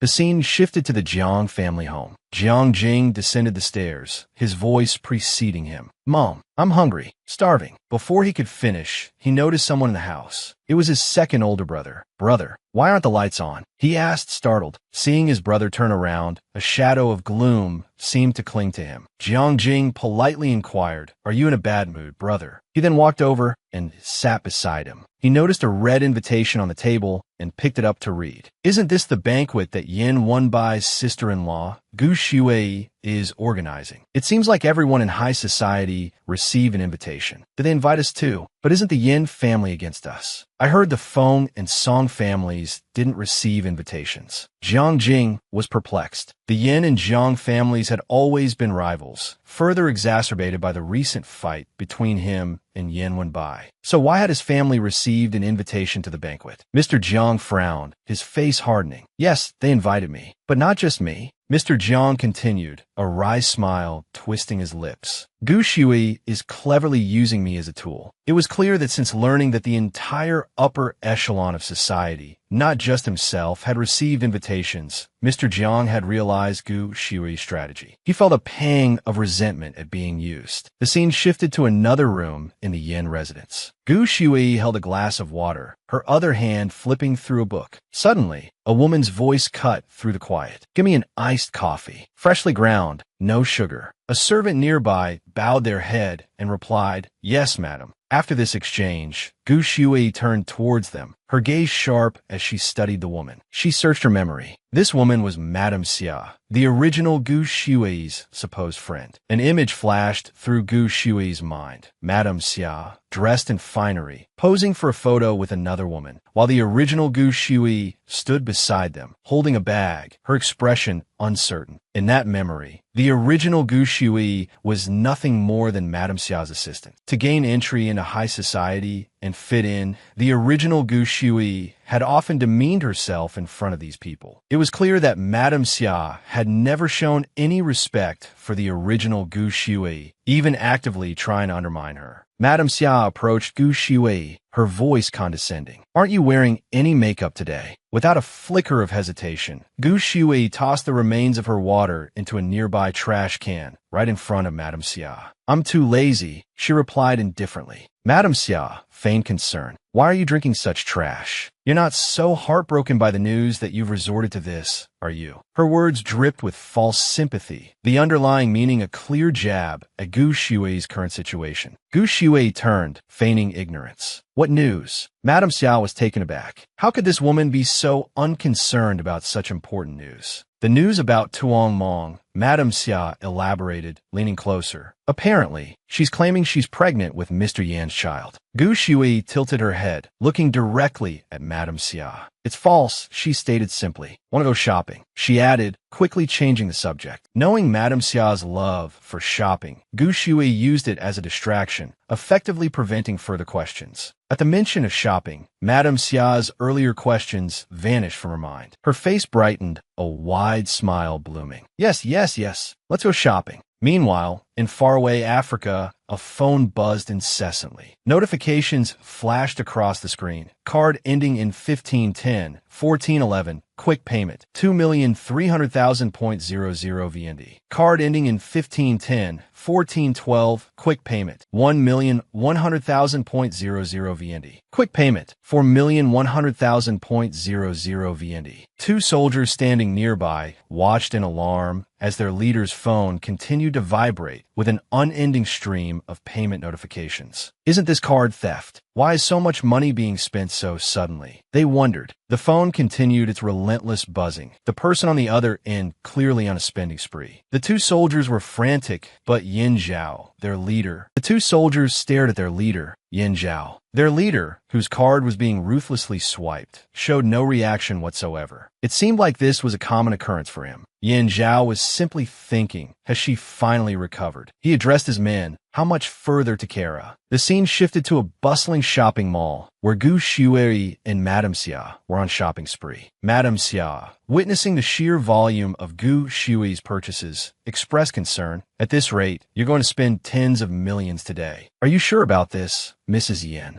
Gu Shui, her expression unreadable, simply replied, probably. She turned to a shop assistant. This, and this. Wrap them all up. The transaction completed, she turned back to Madame Xia. Gu Shui smiled at Madame Xia. I'm done. It seems you haven't bought anything today, Madame Xia. Madame Xia, momentarily stunned, forced a smile. It seems you bought everything they had. What's left for me? You're too kind, Madame Xia, letting me have everything I wanted. Gu Shui's words held a hint of amusement. Madame Xia's lips twitched, managing another strained smile. Don't mention it. Gu Shui glanced at her phone. It's getting late. I should head back. Let's do this again sometime. With that, Gu Shui, surrounded by her bodyguards, strolled away, leaving Madame Xia standing dumbfounded. Madame Xia reached out, as if to stop her, calling out, wait. Her face crumpled. She just left me here like that. The scene changed to a lecture hall, where Yin Wenbai sat with two other young men. On his desk was a lunchbox sent by Gu Shui. He stared at it, a thoughtful expression on his face. Is she really putting on an act? Does she do this every day? Suddenly, the two young men beside him clapped him on the shoulders. The one in a purple shirt exclaimed, Fourth young master, your family is so good to you, bringing you lunch every day. The one in brown added, it's priceless to have someone who cares for you and thinks of you every day. Not like my parents. I'm practically an adult, and they can't even remember. The young man in purple grinned. Are you coming to the next class? They called and said we should get there early. Yin Wenbai, feeling a sense of relief, quickly slung his backpack over his shoulder. I'm out. Let's go. Just then his phone rang. It was Gu Shui. The servant said you're going out tonight and won't be home. Is that true? Yin Wenbai answered, yeah. What's up? She asked, are you having fun? Maybe you could take me with you. Yin Wenbai's expression turned strange. He imagined Gu Shui, dressed in a crimson gown, standing on a yacht, surrounded by scantily clad young men and women flirting and partying. She alone at the bow of the yacht. He shuddered at the thought of his sister-in-law in such a setting, potentially at the mercy of unscrupulous men. He shook his head vehemently. It's not fun. Don't come. I'll be home after class. His friends looked at him, surprised. You're not going. Yin Wenbai snapped. Hell no. His friends fell silent, bewildered by his sudden change of heart. Back at the Yin residence, Yin Wenbai tossed his backpack onto a chair. You're back, Yin Wen said, looking up from the documents he was reviewing. Yin Wenbai, still irritated, grabbed his phone. Did you tell Gu Shui to call me? Suddenly, his phone rang again. It was T. Tan Ban. He quickly rejected the call. Yin Wen, his expression calm and composed, asked, was that T. Tan Ban? Is he trying to set you up with someone? But Yin Wenbai dodged his brother's question. Aren't you supposed to be at the essay set? Yin Wen's voice was icy, as if nothing had happened. Don't want to go. What a coincidence. I don't want to go either. Both men glared at each other, their mutual displeasure evident. The tension in the room was so thick, even the house staff felt it, not daring to interrupt. Yin Wenbai was clearly annoyed, while Yin Wen remained relaxed, further intensifying the strained atmosphere. The click of heels against the floor echoed through the room. Gu Shui, dressed in a white floral dress, descended the staircase. The two brothers ceased their silent battle. Dinner's ready. Let's eat. It's rare for everyone to be home for a meal together. It's worth celebrating. Gu Shui raised her glass of wine, swirling it gently with a smile. The three clinked glasses, but the tension remained palpable. Yin Wenbai, anxious, finally spoke. Do you really have to hold this banquet? The invitations have already been sent out. Gu Shui's simple statement was unwavering. Do you know how many people will be there? Can you handle it? He pressed, his worry evident. Have you even chosen a venue? Have you booked the catering staff? Gu Shui seemed unconcerned by his questions. Those small matters. I've left them to Chen Futsan. Yin Wenbai's face registered his surprise. What? Chen Futsan agreed to help you.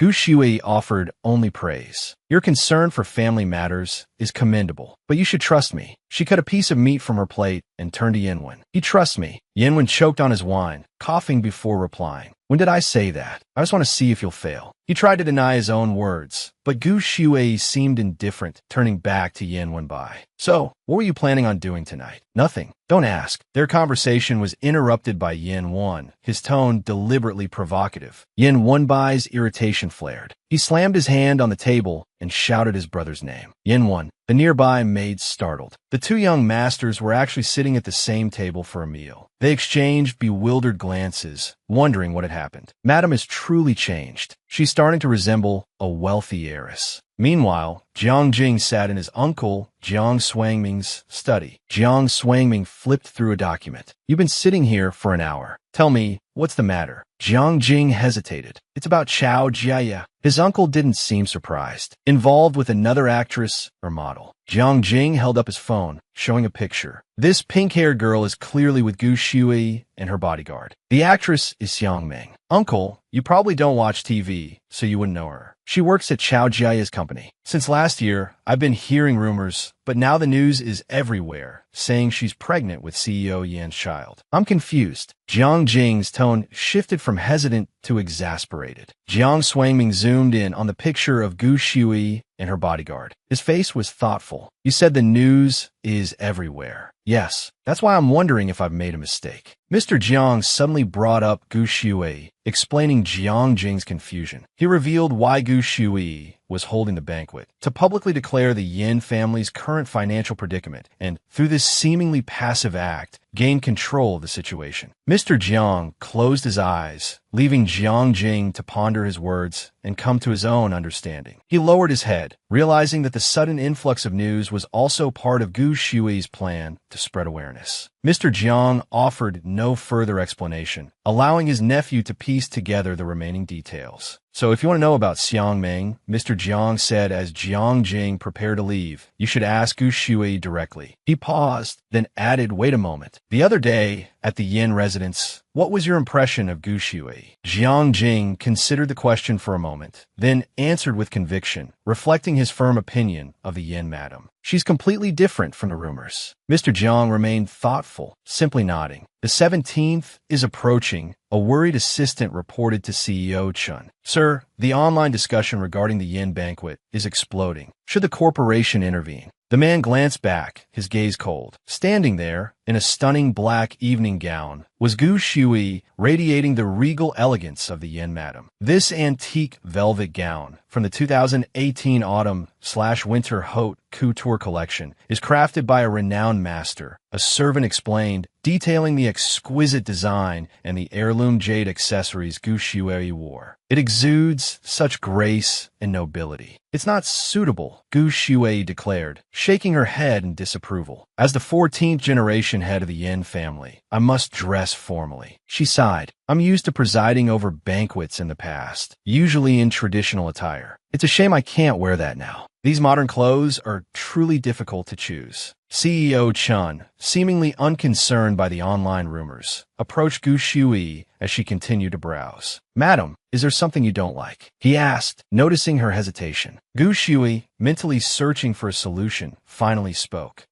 I think we should call a styling team. CEO Chen readily agreed. I'll arrange it immediately, he said, respecting her decision. At the airport, a woman in black, her movements furtive, scanned her surroundings. She was Xiang Ming's contact, tasked with picking up the third miss of the Yin family. Yin Wenxiu, the third miss, stood waiting, a young woman with short hair, radiating a youthful energy tinged with a subtle intensity. Third miss, let's get in the car, the woman said respectfully. Instead of complying, Yin Wenxiu gave her a different address. No need. Meet at this location, she instructed. You go ahead. They both got into a waiting luxury car. Yin Wenxiu planned to attend Gu Shui's banquet after picking up the third miss. This needs to be handled, doesn't it? The woman in black, now sitting beside Xiang Meng and clutching her stomach, asked hesitantly, Isn't this why you returned? Xiang Meng's assistant observed that the third miss of the Yin family, unlike her own family, possessed a modern, dynamic aura rather than a calm, composed demeanor. Then let's go, Yin Wenxiu said. Xiang Meng and her assistant exchanged glances. Third miss, but the designer originally agreed to lend us the dress, the assistant began, referring to Xiang Meng's gown. Yin Wenxiu cut her off abruptly. Are you expecting me to help you find one? She asked, phone in hand, her expression nonchalant yet captivating. If there's nothing else, you can leave. Xiang Meng stormed out, fury etched on her face. Her assistant, trailing behind, wore a worried expression. Yin Wenxiu offered no assistance. It seemed their only option was to seek help from him. Just then, Chao Jiaya called. A thought flickered through her mind. This time, no matter what, she had to outshine Gu Shui. Gu Shui scrolled through Weibo, her eyes scanning the barrage of derogatory comments and disdainful remarks. Her thoughts, once composed, began to twist into something sharper, more cunning. 1 hour before the banquet, servants bustled around, making final preparations. Madam, please have something to eat. We'll be heading to the restaurant soon, a servant urged. Gu Shui's sharp gaze intensified. Dressed in a flowing white gown, she exuded the regal air of a true madam. Those around her paused, captivated by her striking beauty. They had seen delicate features, alluring styles, and commanding presences before, but never had they witnessed such a captivating combination embodied in a single, powerful woman. Even AI looked up at Gu Shui, her eyes filled with a mixture of admiration and awe. Her assistant dipped her head, mindful of the long train of the gown. Gu Shui simply responded with a single, crisp, all right. From afar, CEO Chan watched from the doorway, his eyes wide with unconcealed surprise. He would be accompanying her to the banquet. Madam, here is the banquet menu for your review, a waiter said, presenting the document for her approval. Instead of reaching for the menu herself, CEO Chun intercepted it. Madam, you look stunning tonight. You shouldn't have to trouble yourself with such matters. Very well then. Thank you, Secretary Chun, Gu Shui replied graciously. The staff continued their hurried preparations, carrying trays and arranging furniture for the imminent event. Gu Shui observed them calmly from her seat on the sofa. Madam Yin, here is the guest list for tonight. Madam Yin, here is... Before Gu Shui could respond, CEO Chun intervened once more. Give them all to me. Outside the banquet hall, a throng of reporters jostled for position. A luxury car pulled up to the red carpet, carrying an important guest. Mr. Jiang had arrived. The reporters surged forward, their cameras flashing. Where's your CEO, Chun? Jiang Swangming demanded as he stepped out of the car, surrounded by a flurry of camera flashes. The reporters, momentarily stunned by the arrival of one of the Jiang brothers, quickly refocused their attention on Gu Shui, who emerged, radiant in her white gown, resembling a graceful swan. Good evening, Mr. Jiang. Gu Shui greeted him with a warm smile, causing CEO Chun to visibly relax. Under the watchful eyes and flashing cameras of the press, Gu Shui, in her elegant white dress, stood beside CEO Chun. As CEO Chun instinctively stepped forward, he suddenly paused, a flicker of confusion crossing his face. What am I doing? He wondered. Before his mind could fully process the thought, his body had already made its choice. While he stood there, momentarily bewildered, Gu Shui gracefully escorted Mr. Jiang into the banquet hall. Mr. Jiang, this way, please, she gestured. As they walked, he stole glances at Gu Shui, a subtle smile playing on her lips. So this is that sweet apple, he mused. Just as Mr. Jiang entered, his younger brother, Jiang Jing, arrived. He stammered, Sister Gu? No, sister-in-law. He seemed to realize his mistake mid-sentence. Before he could finish, the reporters erupted into a frenzy of whispers and excited chatter. Sister-in-law, what's going on? Why did young Master Jiang call her sister-in-law? Jiang Jing, realizing his blunder, attempted to backpedal, while Gu Shui remained seemingly unfazed. No, I was using Yin Wenbai's form of address. He stumbled, his explanation only serving to deepen the confusion. Using Yin Wenbai's form of address. Are the two of them involved? The rapid clicking of cameras filled the air. No, it's just we're the same age, that's all, he insisted, his voice increasingly flustered. The more he talks, the more he messes up, digging himself deeper into a hole. I should just keep my mouth shut. Jiang Jing seemed to realize he'd made things worse. Behind him, Gu Shui and Jiang Swangming approached. Good evening, Mr. Jiang, Gu Shui greeted. Please, come this way. She gestured, a picture of polite hospitality. Jiang Swangming bowed his head slightly in acknowledgement. Madam Yin, please join us. Gu Shui's actions fueled speculation among the reporters. They sensed a growing closeness between Madame Gu and the Jiang family. But didn't she greet the other Jiang brother first? The press corps seemed divided. Was Gu Shui closer to Jiang Swangming or Jiang Jing? She was a master playing both sides. Meanwhile, Xiang Ming gnawed at her fingernails, fuming. Gu Shui invited her. It must be the Moon Entertainment. They're the best in the country. She stewed over this for a long moment. If I had known this would happen, I would have kept a low profile. Now that I've made a big deal out of it, and Gu Shui is cornering me, I might become the subject of media gossip. Xiang Ming worried about the future repercussions, her anxiety so palpable that even Yin Xiu, her assistant, noticed. What are you standing around for? Let's go. Yin Xiu shot her a look of annoyance. Xiang Ming, sensing Yin Xiu's irritation, plastered a fake smile on her face. Third Miss Yin, after you. Yin Wenxiu, eyes narrowed, walked ahead. Do you want to be Madam Yin? Xiang Ming asked, feigning a laugh. No, I wouldn't dare to think of such a thing. Yin Wenxiu's expression remained unchanged. You've already revealed your ambition. A moment later, her face darkened. But let me tell you this. If you think Gu Shui is unworthy, then you're 1,000 times more so. Xiang Ming's forced smile faltered. She glared at Yin Wenxiu, who ignored her completely. Inside the banquet hall, Gu Shui held a glass of wine, standing beside Jiang Swangming and listening to him speak. Madam Yin, by tying the Jiang family and the Yin family together, what benefit do I get? His gaze, sharp as a bullet, pierced Gu Shui, causing her to take a step back. You have to offer me some incentive. In the distance, CEO Chun and Jiang Jing exchanged a knowing glance. Noticing them, Jiang Swangming lowered his voice, adopting a more conciliatory tone. Gu Shui considered his words for a moment. What kind of incentive? I told Chen Wu to give you a share of the Baohan project, Jiang Swangming offered. He chuckled. Madam Yin, do you take me for a fool? Didn't you ask CEO Chen how many billions that project has already lost? Gu Shui listened, her mind racing. It seemed the people in charge of Baoham had embezzled funds, turning the project into a chaotic mess. Although she didn't know much about Yin Zhao's business dealings, she knew he was a shrewd operator. Why would he be involved in such a disaster? Perhaps the situation was already dire when he took over. Before she could finish her thought, Jiang Swangming continued. Madam Yin, you will need Mr. Jiang. Gu Shui's confident reply, Mr. Jiang will need me, caught him off guard. Don't tell me you believe everything Chun Wu says, he scoffed, incredulous at her apparent naivete. Gu Shui smoothly sidestepped the issue.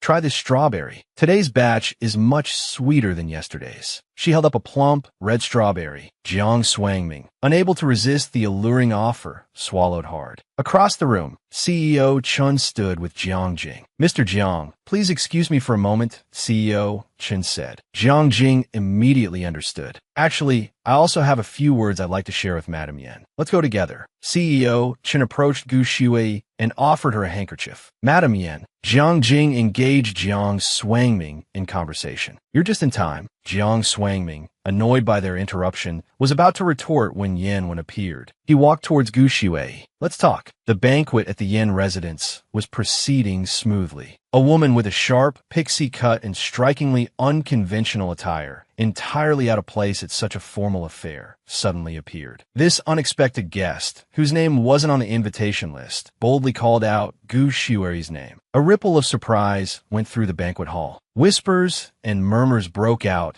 as the guests speculated about this newcomer's identity. Gu Shui, arms crossed, faced the woman and then turned to CEO Chun, who stood beside her. Who is she? She asked. The woman bristled at the question, her brow furrowed in annoyance. Don't pretend you don't know me, she snapped. CEO Chen leaned in closer to Gu Shui. Madam Yin, he murmured, this is third Miss Yin Wenxiu. Seeing the apparent familiarity between CEO Chun and Gu Shui, Yin Wenxiu ground her teeth, her eyebrows nearly meeting in a furious frown. Since when did Chen Wu become Gu Shui's person. He's even explaining things to her. After hearing CEO Chen's explanation, Gu Shui, without a hint of hesitation, retorted, calling me by my name directly. You'd think you were some ill-mannered child who crawled in here, looking for a handout. It was the first time Yin Wenxiu had been publicly reprimanded like this. She froze, speechless, glaring at Gu Shui, words caught in her throat. Xiang Meng, standing behind her, was stunned by Gu Shui's audacity. She even dares to scold Yin Wenxiu. Not far away, Jiang Jing, who had been eavesdropping on the exchange, silently cheered Gu Shui on. Madam Yin, go for it. Remember that time she gave me those belts? Still smarting from that encounter, Jiang Jing relished the thought of Yin Wenxiu receiving a similar dressing down. Yin Wenxiu finally processed Gu Shui's words. Rage flared. She pointed a trembling finger at her sister-in-law, sputtering incoherently. Gu Shui remained impassive. CEO Chun, who usually avoided interfering, spoke up in Gu Shui's defense. She's not wrong, he stated calmly. Emboldened by CEO Chen's support, Gu Shui stepped forward, projecting the full authority of the Yin family matriarch. The younger, less experienced Yin Wenxiu instinctively took a step back. Gu Shui looked down at her, her expression severe. This girl is a bit foolish, she said, her tone condescending. CEO Chun, standing just behind Gu Shui, silently agreed. That's exactly what I was thinking. He couldn't help but feel a strange sense of connection with her. This must be what they call being on the same wavelength, he mused. Facing Yin Wenxiu now wasn't just Gu Shui. Behind her stood three influential men, their attention focused solely on her. Yin Wenxiu, exasperated, cried out, "Have you all been drugged or something?" Gu Shui, her face an icy mask, shot a withering look at Yin Wenxiu. She brushed past her, saying, "Come with me." She left Yin Wenxiu standing amidst the swirling gossip of the banquet guests. Gu Shui, with Yin Wenxiu trailing behind, led the way to a nearby room. She swiped a black card to gain entry. With a soft click, the door unlocked. They stepped inside what appeared to be a standard reception room. Yin Wenxiu, without hesitation, sat down on the sofa. Only then did Gu Shui glance at Yin Wenxiu. "How dare you? I am furious." Yin Wenxiu turned away indifferently. "Who cares if you're angry?" Gu Shui adopted her usual authoritative posture, her voice taking on a lecturing tone as she addressed her younger sister-in-law. "I can't believe it. You're not even as well-behaved as Yin Wenba." The implication was clear. Even the typically insolent Yin Wenba knew how to maintain decorum at important events. Yet Yin Wenxiu, as a daughter of the family, dared to speak so disrespectfully to her sister-in-law in front of so many guests. This behavior not only disgraced the Yin family, but also directly impacted Yin Wenxiu's own reputation. This was why Gu Shui had called her foolish. Whether Yin Wenxiu deliberately misunderstood or genuinely didn't grasp the gravity of the situation, she showed no shame. Instead, she raised her voice defiantly. "I'm not as good as Yin Wenba. I'm worse off." Gu Shui cut her off before she could finish. "It doesn't matter whether you genuinely care for this family or simply after the status and benefits the Yin name provides. If you can show even a shred of remorse for your actions today, for embarrassing this family, you can still redeem yourself." Gu Shui's sharp tone held a hint of warning, offering Yin Wenxiu a way out. Yet, Yin Wenxiu seemed deaf to her words, retorting, "Haven't you ever embarrassed the Yin family?" Gu Shui, not the least bit flustered, calmly explained, "If I do something wrong, people will only say that Gu raised me poorly. But if you do something wrong, they'll say the entire Yin family lacked proper upbringing." Realization dawned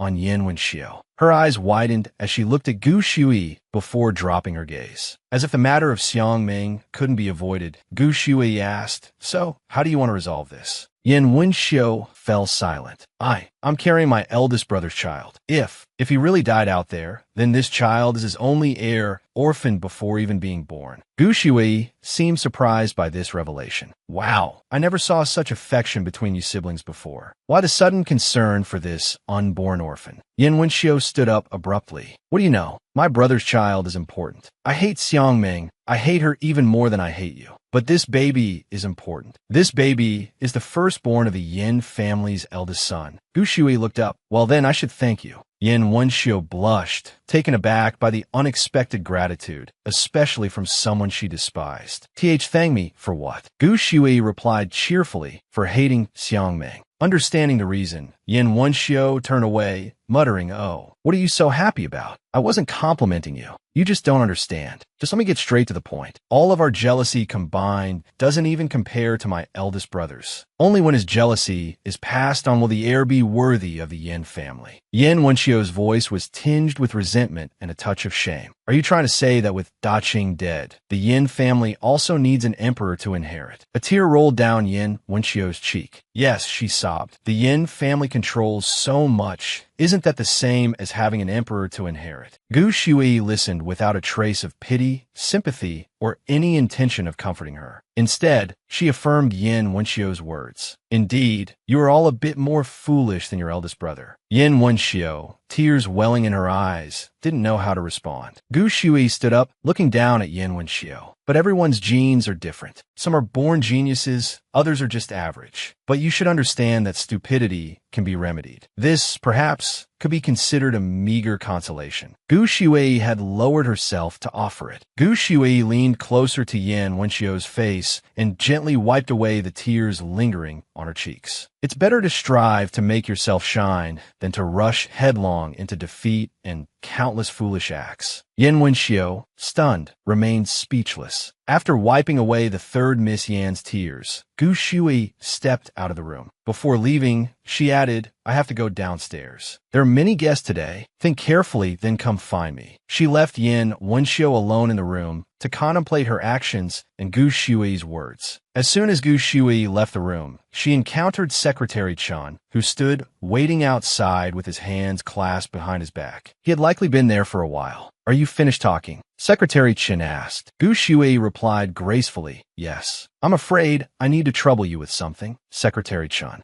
Chen Wuzan responded with a curiousum. She usually handled everything herself. What could she possibly need his help with now? Gu Shui smiled faintly. "I need you to do something for me. For the next 3 months, if Yin Wenxio books any international flights, cancel them all." Chen Wuzan wondered what she was planning. "Does Madam Yin intend to confine third Miss to the house?" Gu Shui turned and explained, "Not confine her to the house, but keep her in the country. I know a small task like this will be easy for you to accomplish, Secretary Chen." Chen Wuzan gave Gu Shui a wary look, his eyes sharp as bullets. They were sugar-coated bullets, though lacking any real bite. He quickly agreed to her request. "Certainly, I will handle this matter efficiently." Outside in the banquet hall, the festivities continued with their usual boisterous energy. Gu Shui pushed open the door and entered with the poise of the hostess. Her white outfit was stunning. Dressed entirely in white, she appeared pure, like a delicate flower. She looked magnificent and alluring, a vision of untouchable beauty. Everyone's attention was drawn to Gu Shui. All eyes followed her every move. She approached a waiter and took a glass of wine. A group of guests, seeing her approach, seized the opportunity to flatter her. "Madam Yin, you look beautiful today. Madam Yin, Madam Yin." A chorus of compliments echoed around her. Gu Shui smiled, feigning pleasure as she listened to their compliments. Inwardly, however, her thoughts were elsewhere. Yin Wenxio had been away from the banquet for too long. It was better to keep her close, to teach her a few things before proceeding further. Unexpectedly, she had gleaned some useful information from Yin Wenxio today. Gu Shui raised her glass, taking a sip of wine as she continued to assess Yin Wenxio. Despite everything, the girl's scheming was rather shallow. Her gaze shifted towards Jiang Jing, who was surrounded by a group of people, seemingly trying to rope him into some project. He, too, noticed her presence. Gu Shui raised her glass in a toast, a captivating smile playing on her lips. Jiang Jing, seeing her smile, felt a flush creep up his cheeks, a stark contrast to his usual tough demeanor. His heart pounded in his chest. Near the stairs, a bodyguard was talking to Secretary Chen. "Mr. Chen, what about Miss Yang? What should we do if third Miss Yin brought her here?" Secretary Chen asked, "Does she have an invitation?" "No," the bodyguard replied. A sly expression spread across Secretary Chen's face. One could almost imagine a fox's ears and tail sprouting from him. His attention shifted to Xiang Meng, who stood amidst a group of people, head bowed, enduring their scorn. That vixen really thinks highly of herself. Madam Yin is the bright moon, and she's just a grain of rice. She's brought this humiliation upon herself. How laughable. Xiang Meng stood silently, offering no retort. Xiang Meng, overhearing her name mentioned, suddenly found herself confronted by 2 security guards. "Miss, we're asking you to leave." Taken aback, Xiang Ming hadn't anticipated such a humiliating dismissal. You can't kick me out. I'm third Miss Yan's guest, she protested. Unaware that Yin Wenxiu was oblivious to her presence, Xiang Ming, fueled by embarrassment, defiantly raised her voice. If you insist on throwing me out, I'll make a scene. It won't look good for the Yin family. Before she could continue her tirade, the two guards, swift and efficient, silenced her. One covered her mouth while the other hoisted her up, unceremoniously dragging her out of the Yin family banquet hall. Only then did Xiang Ming regret not leaving on her own accord. What will the headlines say tomorrow? What about my reputation? She panicked. Xiang Ming, in her foolishness, had brought this humiliation upon herself. With the banquet finally over, Gu Shui entered her bedroom, kicked off her high heels, and collapsed onto the bed with a sigh of relief. The silence struck her. Yin Wenbo was likely on set with the film crew. This thought prompted her to reach for her phone on the nightstand and call Secretary Chen. Chen Wucan was in the process of removing his suit jacket when his phone vibrated. Recognizing Gu Shui's voice, he wondered why she was calling so late. Madam Yin, he answered.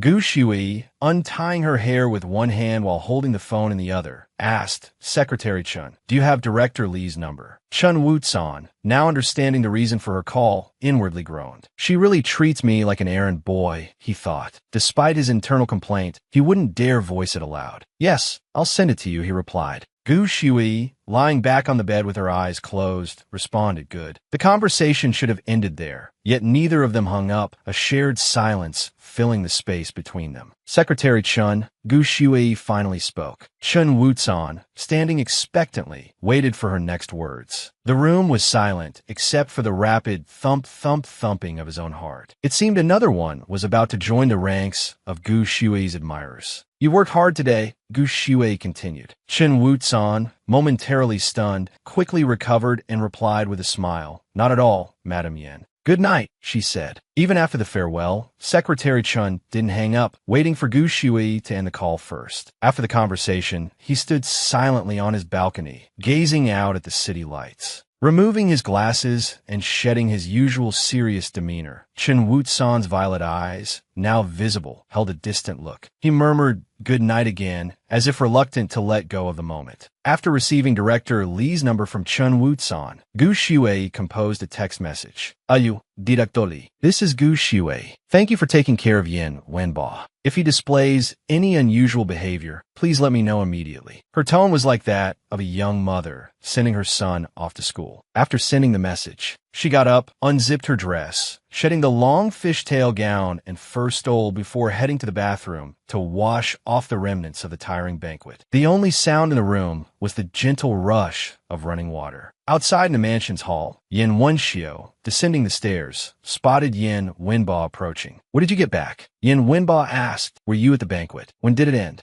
9:30, Yin Wenxiu replied. Yin Wenbo's face contorted in surprise. That early? Yin Wenxiu turned away, offering a sympathetic, Gu Shui wanted to sleep early. Yin Wenbo stood there, momentarily dumbfounded. Yin Wenbo's jaw dropped. Seeing his bewildered expression, Yin Wenxiu quickly snapped a picture with her phone. Perfect, she exclaimed, satisfied. Finally, I have photographic evidence of him looking as flustered as I felt. This balances things out considerably. She added Jin Yang, Ming Jiang, Yu Chun, and even Chen Wucan. They all agreed to Gu Shui's proposal. The banquet ended precisely at 9:30, Yin Wenxiu reiterated. Yin Wenbo, ignoring her comment, started to walk away. Seeing him brush past her, Yin Wenxiu called out, Hey, are you going to find Gu Shui? The scene shifted to Gu Shui's bedroom. Fresh from her bath, she slipped into a deep red nightgown, her hair still damp. A sharp knock echoed through the room. Opening the door, she found Yin Wenbo standing there. Seeing his sister-in-law in her nightgown, hair still wet from a recent shower, Yin Wenbo blushed, unable to meet her gaze. Gu Shui, surprised to find Yin Wenbo at her door so late, questioned,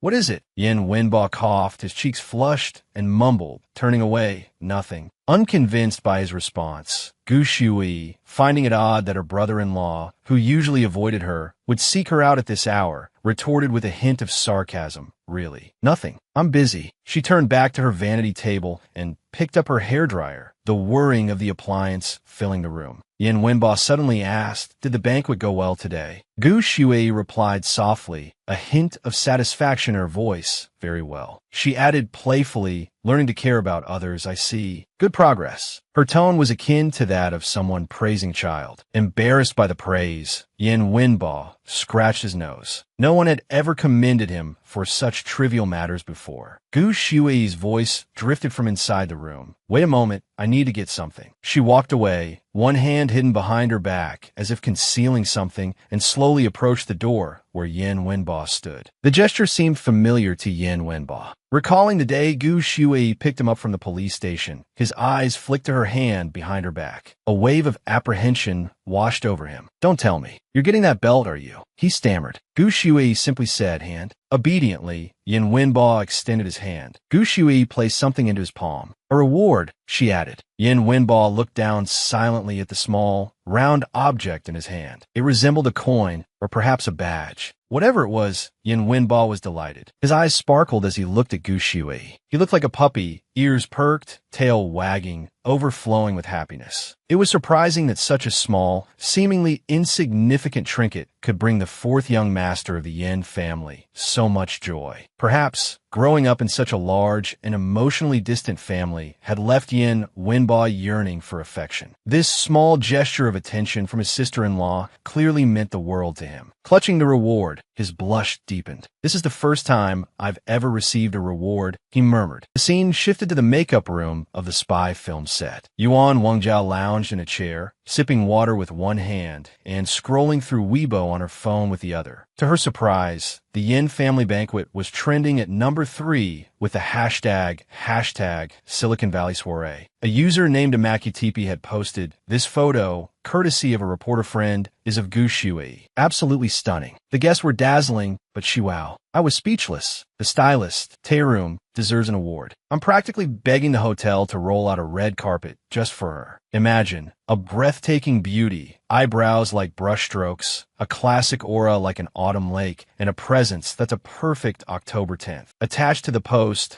was a picture of Gu Shui from the banquet, her queenly demeanor captivating everyone. The post was attracting a lot of attention, the authors seemingly having exhausted their vocabulary to capture Gu Shui's beauty. If she looks this radiant and elegant in a photo, the post concluded, imagine how dazzling she must be in person. Yuan Wangjiao, after reading the post, raised an eyebrow, a hint of amusement in her expression. A great beauty, indeed, she muttered, a slight smirk playing on her lips. Such gentle makeup, such a polite smile, yet she nearly drowned someone in the pool. Talk about not judging a book by its cover. Another post, this one by a user named Fooled Me Good, caught her eye. Surprise! Jiang Er actually attended the banquet. For those who don't know, Jiang Er, or Jiang Yu, is the current head of the Jiang Corporation. He's no pushover, and he's a rival to Yin Tru of the Yin Corporation. But when the Yans throw a party, he shows up, and Madame Yin personally welcomed him. There's even photographic evidence. Let me spill the tea. Jiang Er's younger brother and the fourth young master, Yin, got into a fight. Jiang Er went to the banquet to smooth things over, but he left with a huge box of strawberries. I don't know about you, but I think Yin Tru might as well not bother coming home. This pairing is way more interesting and delicious. Below the post was a photo of Gu Shui and Jiang Yu, the atmosphere between them seemingly harmonious. Gu Shui held a ripe strawberry out to Jiang Yu, who gazed at her with an intensity that suggested a deeper connection. Anyone looking at the picture would think they were a couple. That's a bit much, Yuan Wengjia thought, frowning. Putting a metaphorical cheating label on Yin Tru like that. Yuan Wengjia, dissatisfied with the post, pursed her lips and furrowed her brows, remaining silent. Suddenly, her phone's AI assistant spoke. "Report," it announced. Yuan Wengjia, her eyes closed, took another sip of water and listened calmly. Somewhere in Africa, a handsome man in Special Forces attire cleaned a wound on his arm with an antiseptic wipe. Suddenly, a notification popped up on his phone. He glanced at it. Transaction alert. 11 NDT spent at the ice cream shop on Jeanley Street. The man frowned in confusion. Ice cream, he wondered. At the same moment, on the other side of the world, a shop employee handed Gu Shui a cone. "Here's your ice cream, Mississippi." "Thank you."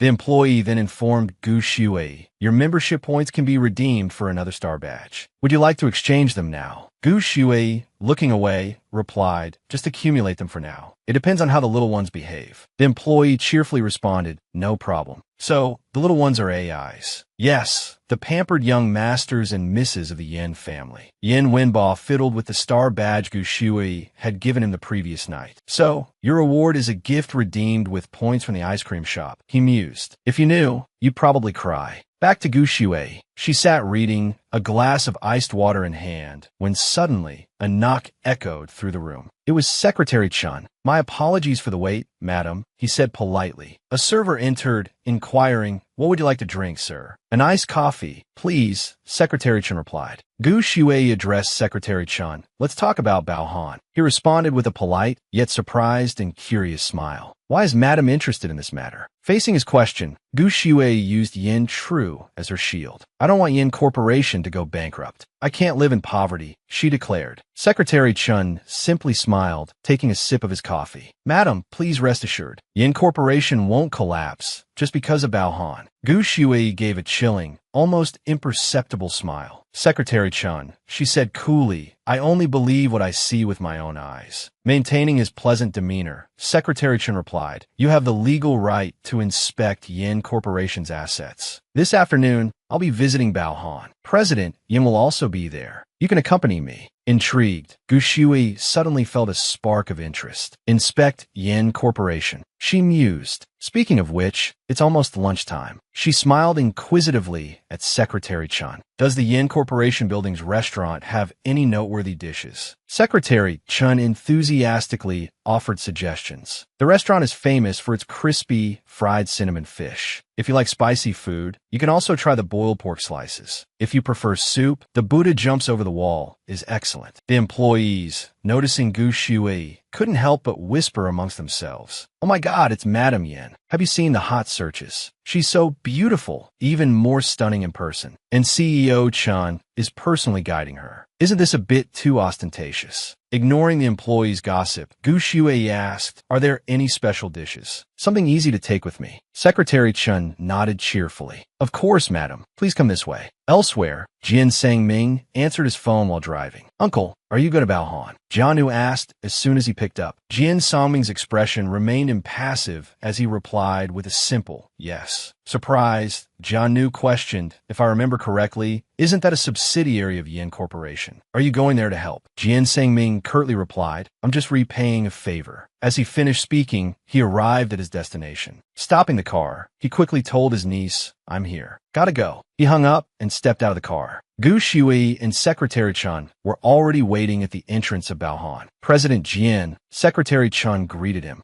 Gu Shui politely greeted Jian Sangming, simultaneously introducing the company's products. Good afternoon, Mr. Jian. These are Yin Corporation's specialty snacks. Have you tried them yet? Jian Sangming accepted the paper bag from Gu Shui, thanking her and offering a compliment. Thank you, Madam Yin. These are quite unique. Thank you for thinking of me. Secretary Chun stood to the side, surprised. He thought to himself, I hadn't realized before how skilled she is at gift-giving. Jian Sangming wasn't short of money or power. What gift hadn't he seen? But this small gesture seemed to hold genuine thoughtfulness, devoid of ulterior motives, as if she truly cared for the recipient. Stopping his train of thought, Secretary Chun respectfully invited, Madame Yin, shall we go inside? Suddenly, Gu Shui's phone rang. Excuse me, I need to take this, she said, stepping outside to answer. It was Director Li calling. He spoke to Gu Shui politely, his tone tinged with a hint of embarrassment. Miss Guano, Madame Yin, is it? I'm the director of the film Spy. We just discovered that second young master's assistant booked a skydiving trip to Pinggu. Gu Shui listened calmly, simply humming in response. Gu Shui asked back in surprise, skydiving in Pinggu. Director Li's voice continued on the other end of the line, yes, a jump from 11,000 feet. I'm worried. Before Director Li could finish, Gu Shui interrupted. All right, I understand. I'll come to the film set today. She hung up without hesitation.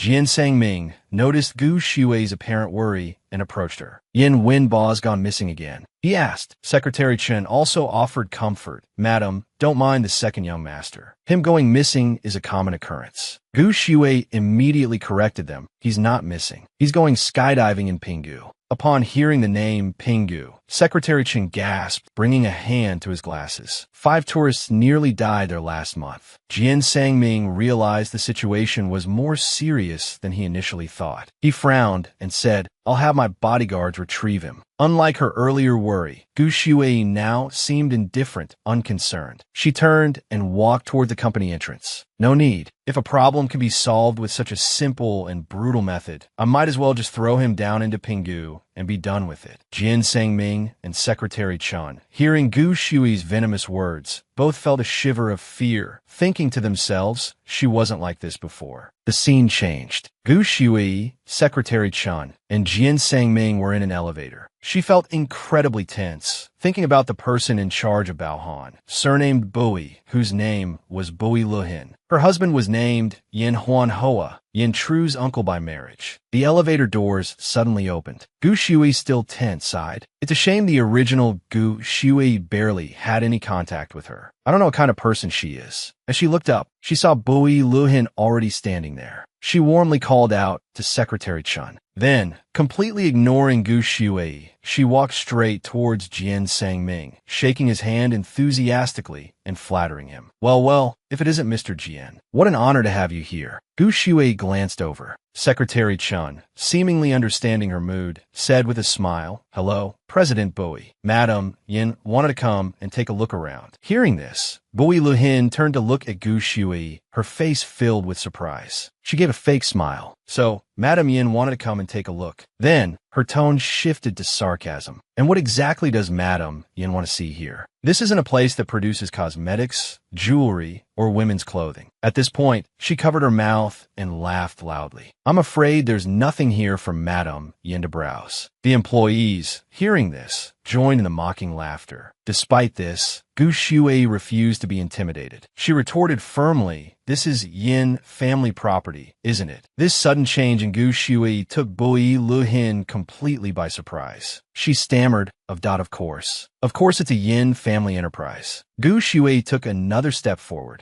closing the distance between herself and Bui Luhin. She lectured her, making sure she understood her place. "Then I, as Yin Tru's wife, am I allowed to come and look around?" Unlike her earlier mocking demeanor, Bui Luhin now sweated nervously in Gu Shui's presence. "The wife of Yin Tru, of CEO Yin. So, do I have the right to be here?" Gu Shui fixed Bui Luhin with a sharp gaze. Although reluctant, Bui Luhin couldn't deny the logic in Gu Shui's words. She had to concede, yes. Noticing this, Gu Shui smiled faintly, tucking a strand of hair behind her ear. "Good. Even if this place manufactures weapons, if I want to come and see it someday, I will." Bui Luhin gritted her teeth, feigning agreement. "Right, you're right." Gu Shui then requested to see the accounting books. This inwardly irritated and contemptuous Bui Luhin. What is she thinking? This clueless woman. Despite her thoughts, due to her lower status, Bui Luhin maintained a respectful facade while trying to evade the request. "I'm sorry, Madam Yin, but I can't just show you the accounting books. It's against regulations, and we could both get into trouble." "Then what can you show me?" "The project plans." Gu Shui offered a suggestion. "Bu Lehing Fos Hello. I'm so sorry, but I can't show you those either." Gu Shui imeditang zekogin Bu Lehing she deliberate obsterstin. Crossing her arms, she sternly accused, "Are you intentionally targeting me? You won't show me this. You won't show me that. Now, I want to see the warehouse. Take me there immediately." Bui Luhin was silenced, unable to refute her. She thought to herself, first she wants to see this, then she wants to see that, and now she's using this tone. She's just trying to save face. "Fine, I'll take you." Secretary Chen smiled, interjecting, "Mr. Jian and I will have some tea over here." "Take your time, Madam Yin." Gu Shui walked ahead, followed by the scheming Bui Luhin, who glared at her back. So, these two were forced to come with Gu Shui to mess around here. Seems like I could just fool her easily. Gu Shui tapped her chin thoughtfully. Just how troublesome is Bao Han? On the system, anonymous user 33801 asked, "Does anyone know what Bao Han does?" Anonymous user 2294 replied, "It's very secretive. I only know they're working on a large-scale infrastructure project with the government." At that moment, Bui Luhin announced, "Madam Yin, here's the warehouse." She left Gu Shui to enter alone, calling from outside. Take your time looking around. I'll wait here for you. Gu Shui stepped inside, carefully observing each crate on the shelves, meticulously investigating every corner. Outside, Bui Luhin crossed her arms with a sneer. Even Secretary Chun and Jian Sangming couldn't figure out this warehouse, and she thinks she can. She won't find anything, so I'm not worried about being exposed. 2 hours later, Bui Luhin, engrossed in a video on her phone, "Guys, I just submitted my bid," was startled by Gu Shui's voice behind her. "Let's go." Bui Luhin asked, surprised, "You're done looking?" "Yes." Hearing Gu Shui's confirmation, Bui Luhin felt triumphant. With her superficial observation, she probably couldn't even read the labels on the crates. She couldn't have possibly found anything. Back at the office, Secretary Chun and Jian Sangming were enjoying tea and light conversation with some others. Suddenly, Gu Shui knocked and entered. Secretary Chun, she addressed him directly, "Let's go. We still need to visit Kan Hoa." Hearing this, Secretary Chun quickly stood and adjusted his attire. "Yes, Madam Yen."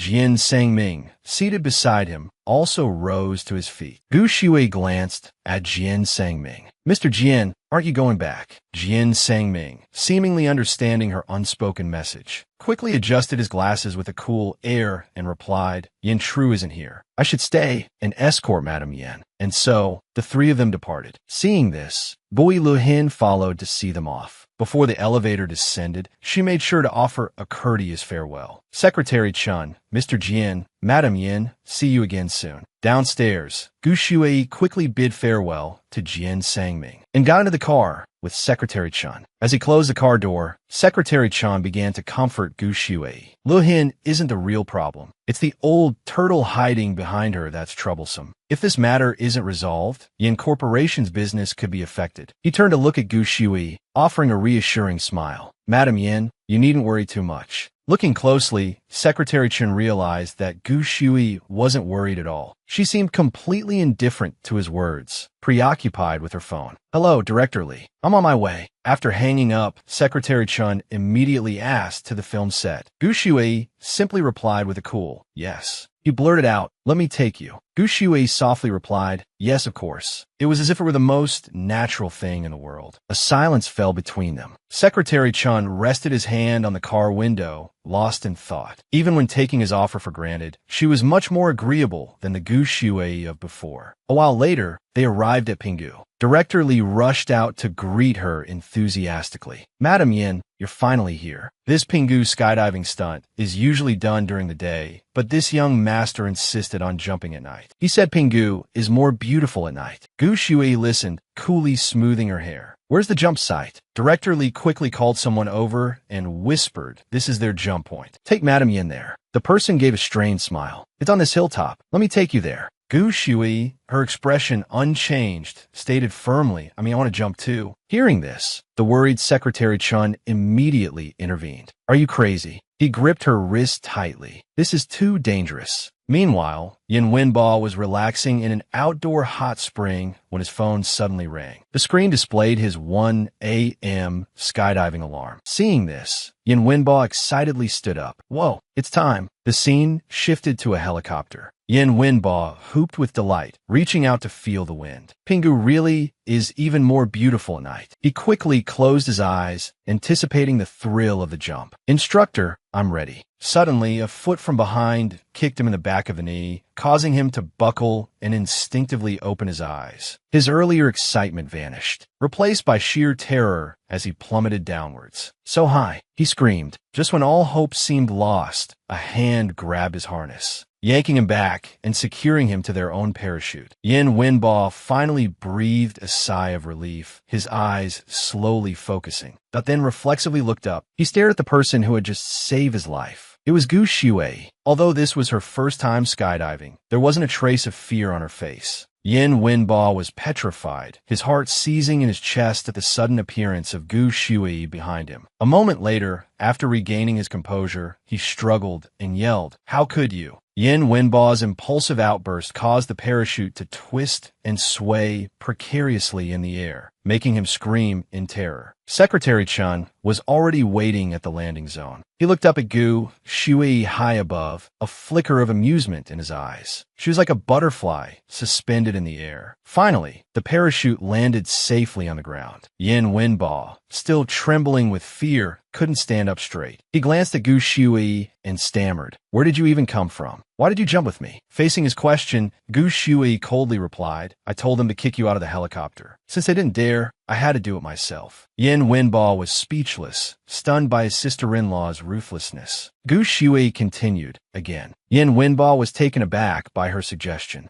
Despite his fear, wanting to appear like a mature gentleman, and perhaps even wanting to test his mettle against Gu Shui, he readily agreed. "Fine." Seeing Secretary Chun standing motionless nearby, Gu Shui asked, "Secretary Chun, it's almost dawn. Why don't you go back and rest?" Secretary Chun remained still, not moving a muscle. Gu Shui called out to him again, "Secretary Chun." Gu Shui quickly approached Secretary Chun and gently waved her hand in front of his face. He finally snapped out of his trance and softly replied, "Why wouldn't I go back?" Secretary Chun thought to himself, "That feeling of tension, of danger, it's still hanging in my heart. If I don't see you safely in the car and leaving, even if I go back, I won't be able to sleep from worry." Despite his inner turmoil, he responded to Gu Shui with a gentle smile, "I'm not going back." Hearing this, Gu Shui didn't press the matter further. "All right then, you're dressed too lightly. Get in the car and wait so you don't catch a cold." While they were talking, Yin Wenbo fidgeted restlessly beside them. He wanted to back out of his earlier agreement with Gu Shui, but to save face, he swallowed his words. After that, Gu Shui and Yin Wenbo quickly left, leaving Secretary Chun alone. He pushed up his glasses and muttered to himself, "You have nothing to do with her. You have no right to manage her affairs, and you shouldn't." The scene shifted back to the helicopter. Once again, Gu Shui kicked Yin Wenbo downwards. He screamed in terror, "Damn it." Seeing Yin Wenbo's expression, Gu Shui said with dissatisfaction again. For the next jump, Gu Shui coldly stated, "Continue." Just like the previous two times, she kicked Yin Wenbo down. This time, however, he was prepared. He desperately clung to the helicopter door, pleading, "Please, don't kick me again." In the end, Yin Wenbo couldn't resist and was forced to jump. He spread his arms and closed his eyes, surrendering to the fall. Whatever he thought, in that moment of free fall, a brief reflection on his life flashed through Yin Wenbo's mind. "I always feel so lonely, unable to grasp the meaning of life. Diving, trekking through deserts, skydiving, ice climbing. I've tried every sport imaginable, anything that might make me feel alive. But I still can't feel it, the meaning of existence, the purpose of this life. This is the first time someone has done something so life-threatening to me." Back in the present, the sun began to peak over the mountain ridge. Seeing this, Yin Wenbo, like a child,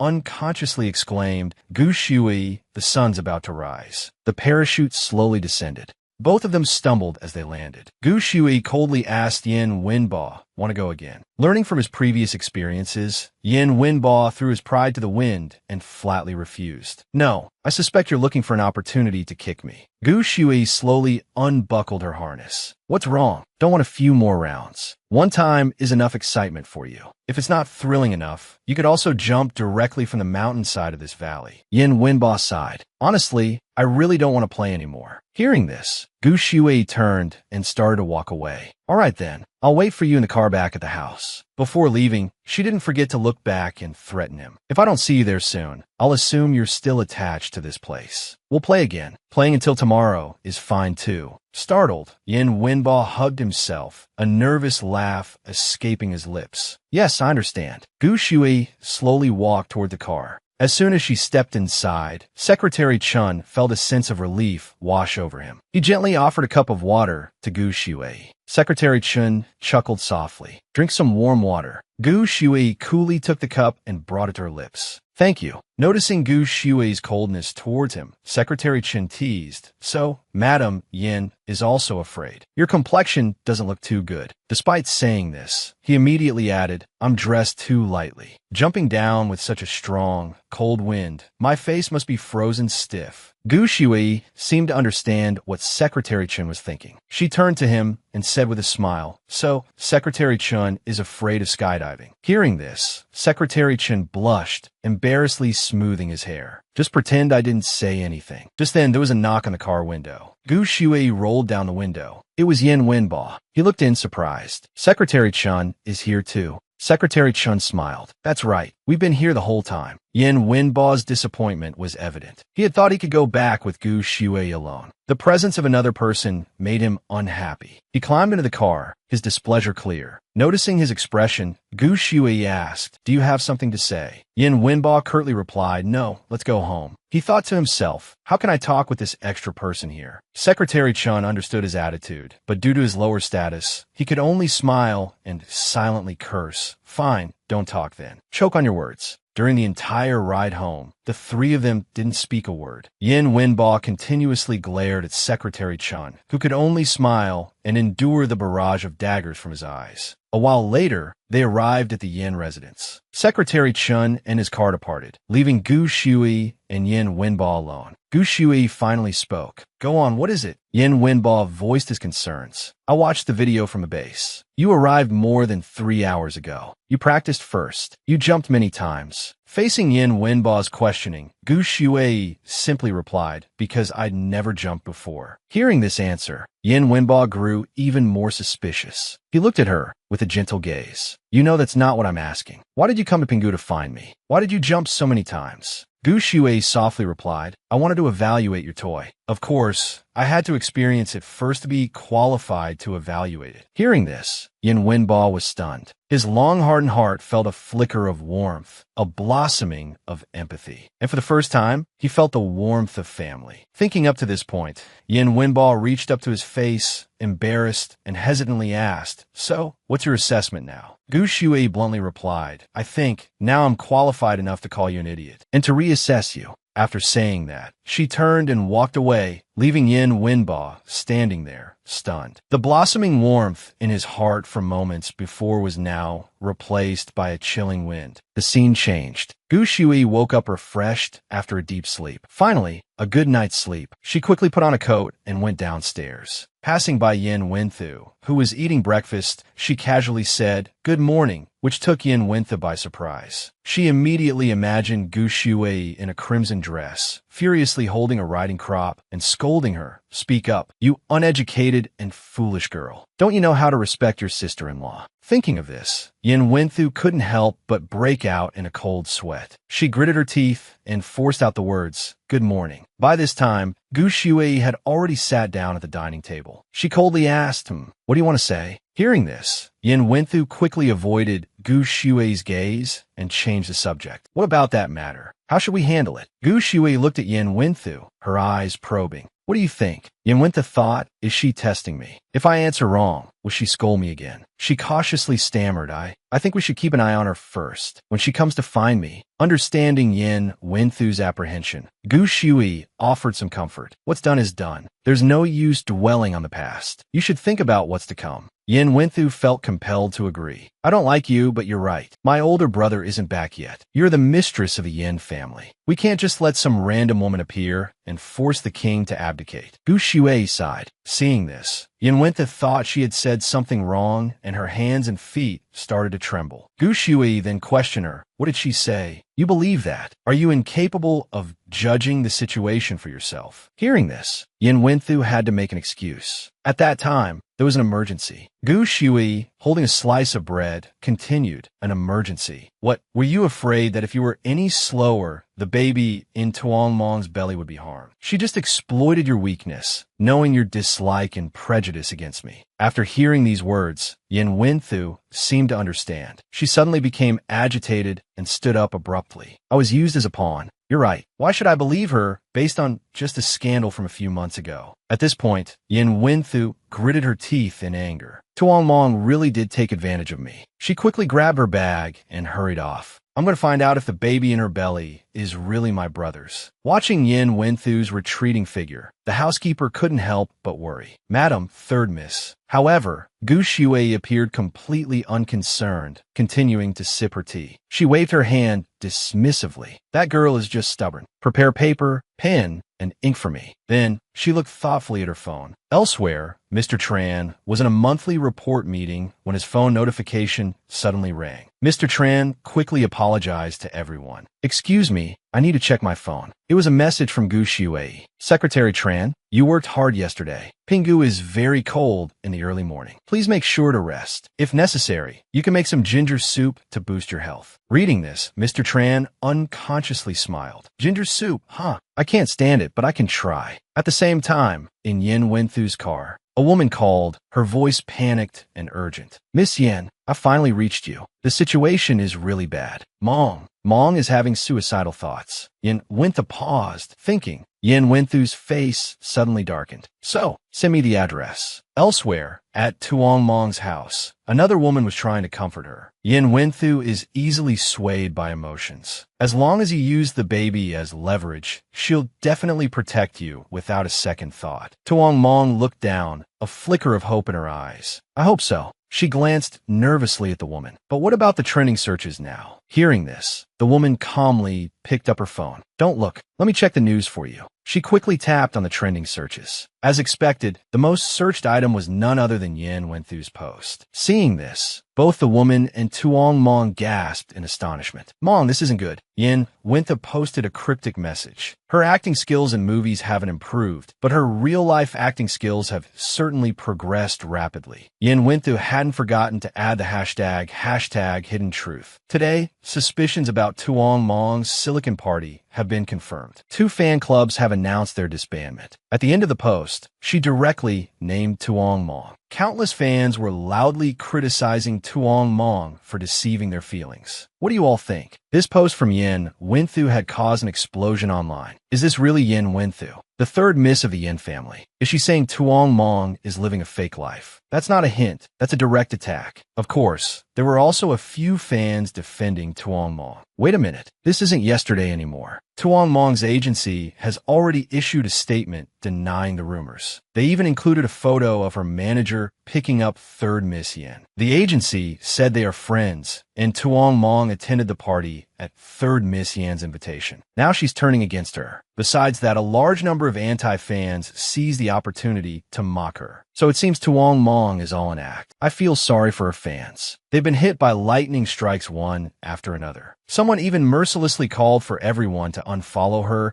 and live stream themselves burning Tuong Mong merchandise. Reading up to this point, Tuong Mong was terrified. She was even more shocked when she saw that Yin Wenthu had posted a picture of Gu Shuai with the caption, "See clearly. This is the real Mrs. Yin." The woman beside her was surprised. But aren't she and Gu Shuai on bad terms? Tuong Mong, in shock, was pulling at her hair. How would I know? They were clearly arguing fiercely at the party that day. The atmosphere was so tense. Just then, the doorbell rang. Both of them froze in fear. At the same time, at Gu Shui's office, she was elegantly signing documents when Yin Jiabai walked in. He glanced around, thinking it's rare for the house to be so quiet, that Yin Wenba is finally in his right mind. But where's Yin Wenthu? At that moment, Gu Shuai spoke. Give me Yin Wenthu's number. Yin Jiabai jumped, startled. Huh? What? Seeing Gu Shuai staring at him, Yin Jiabai broke out in a cold sweat. What's going on? He thought frantically. Why is she home? Why didn't I see her earlier? After a moment, he recovered and forced a smile, sending it right over. Unable to stall any longer, Gu Shuai immediately called Yin Wenthu. However, the response she received was, "Sorry, the number you have dialed is currently unavailable." She left a stern message, "Stop right there. Don't do anything stupid." Back at Tuong Mong's house, the woman rushed to open the door. "Miss Yin." Yin Wenthu shoved the woman aside and stormed in. "Where's Tuong Mong? I heard you're sick, so I came to take you to the hospital. Let's see what's going on." She strode towards Tuong Mong and, without any regard for her pregnancy, tried to drag her away. Tuong Mong resisted with all her might. "No, let me go." Yin Winthu's anger flared. "You're a good actress in front of me, aren't you? So why won't you go to the hospital for a checkup?" The other woman recorded the entire scene. She thought smugly, "With a little editing, I can easily change the narrative." But Yin Winthu wasn't fooled. She quickly realized what was happening and, with a swift movement, knocked the phone from the woman's hand. "How dare you film me secretly?" she yelled. Losing her composure, Yin Winthu lunged at the woman, grabbing her by the collar. Terrified, the woman cried out to Tuong Mong for help. "Tuong Mong, call him. Quickly." Tuong Mong, surprised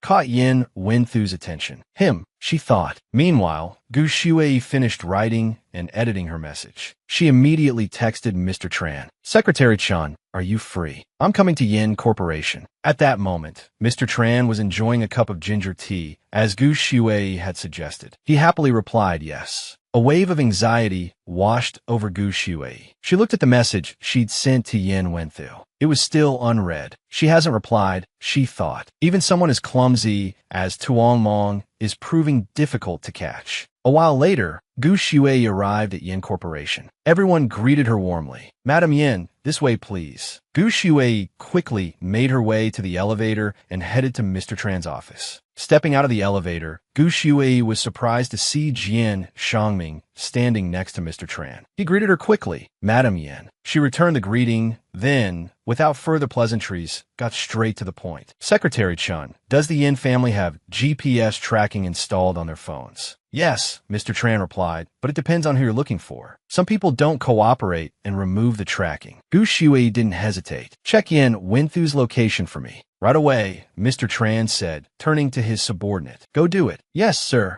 Gu Shuei then unrolled the document she had been working on. "Everything about Bao Han is here. At first glance, it looks like my calligraphy practice." The document detailed basic building materials and insulation materials. Both Mr. Tran and Jian Shangming were impressed. "Madam Yin, you're incredible." Just then, the doorbell rang at Tuong Mong's apartment. The man Tuong Mong had called on the phone stepped inside. "Where is she?" The bruised woman gestured inside. "Go in and see." The man hurried in. The first thing he saw was Yin Winthu sitting regally on a chair. "Isn't this CEO Chow?" CEO Chow removed his mask and chuckled. "I received a call about someone harassing one of our artists, so I came to see what was happening. I didn't expect it to be Miss Yin." Yin Winthu glared at him. "You're Tuong Mong's lover, aren't you?" CEO Chow took off his glasses, his voice laced with disbelief. "What do you mean by that, Miss Yin? Are you accusing me of something?" Before Yin Winthu could respond, Mr. Tran, having arrived at the scene, spoke with certainty. "I understand. The Yin family doesn't want to acknowledge their debt, so..." Before Mr. Tran could finish his sentence, Yin Winthu hurled a glass plate at the door near where he was standing. The plate shattered against the wall with a deafening crash, shards of glass scattering across the floor. Tuong Mong, startled by Yin Winthu's sudden outburst, cried out in fear. Both Mr. Tran and Tuong Mong recoiled in surprise. Mr. Tran, his face hardening with anger, turned back to Yin Winthu and threatened, "Miss Yin, acting like this, I'm afraid the Jian family will demand an explanation from the Yans." Yin Winthu smiled, unafraid and indifferent. "You're reminding me of this. Does Jian know? Does she?" She seemed to find Mr. Tran's threat childish. "If that's the case," she continued, "then I should let Mr. Tran experience what it feels like to be threatened." With that, Yin Winthu turned and walked away, a sneer playing on her lips. Waving goodbye to the two stunned figures in the room, she added sarcastically, "She doesn't know, but I'll tell her. Let's see how she deals with this adulterous pair." Tuong Mong lunged forward, grabbing Yin Winthu tightly and preventing her from leaving. She yelled at CEO Chow, "Don't let her go. She'll tell Jian Nu. Then everything will be ruined." Yin Winthu struggled furiously, shouting, "Get off me." Tuong Mong's face twisted into a sinister smirk. If Miss Yin can't get to her phone, she taunted, how can she contact Jian Nu? CEO Chow watched as Tuong Mong tried to shove Yin Winthu back into the room, offering no assistance. Yin Winthu continued to struggle and curse. "Let me go." CEO Chow approached, a triumphant smirk on his face. "Why don't you stay here as a guest, Miss Yin?" Sensing the situation turning against her, Yin Winthu warned the pair, "Do you want to kill me? I'm waiting. It won't just be ruin, it'll be death by 1,000 cuts." Unfazed, CEO Chow, with a condescending air, posed a question. Back in Hong Kong, to control control unruly actresses. Do you know what they did? He moved closer to Yin Wenthu, making her flinch. He answered his own question, his voice laced with menace. They'd take nude photos of them and inject them with. His words hung in the air, a clear threat directed at Yin Wenthu. His predatory smile made him appear even more terrifying. That way, he continued, they wouldn't die, but they become obedient dogs. Told to film a Category 3 movie. They film it. Told to entertain a boss. They do it. Yin Wenthu, filled with loathing, yelled, you wouldn't dare. CEO Chow's smile didn't falter. He reached out and caressed Yin Wenthu's cheek, forcing her to look at him. Try me. See if I dare. Right now, Shui is looking at the trending news. Got the negative news about Tuong Mong, he finished. Gu Shui stared intently at her phone.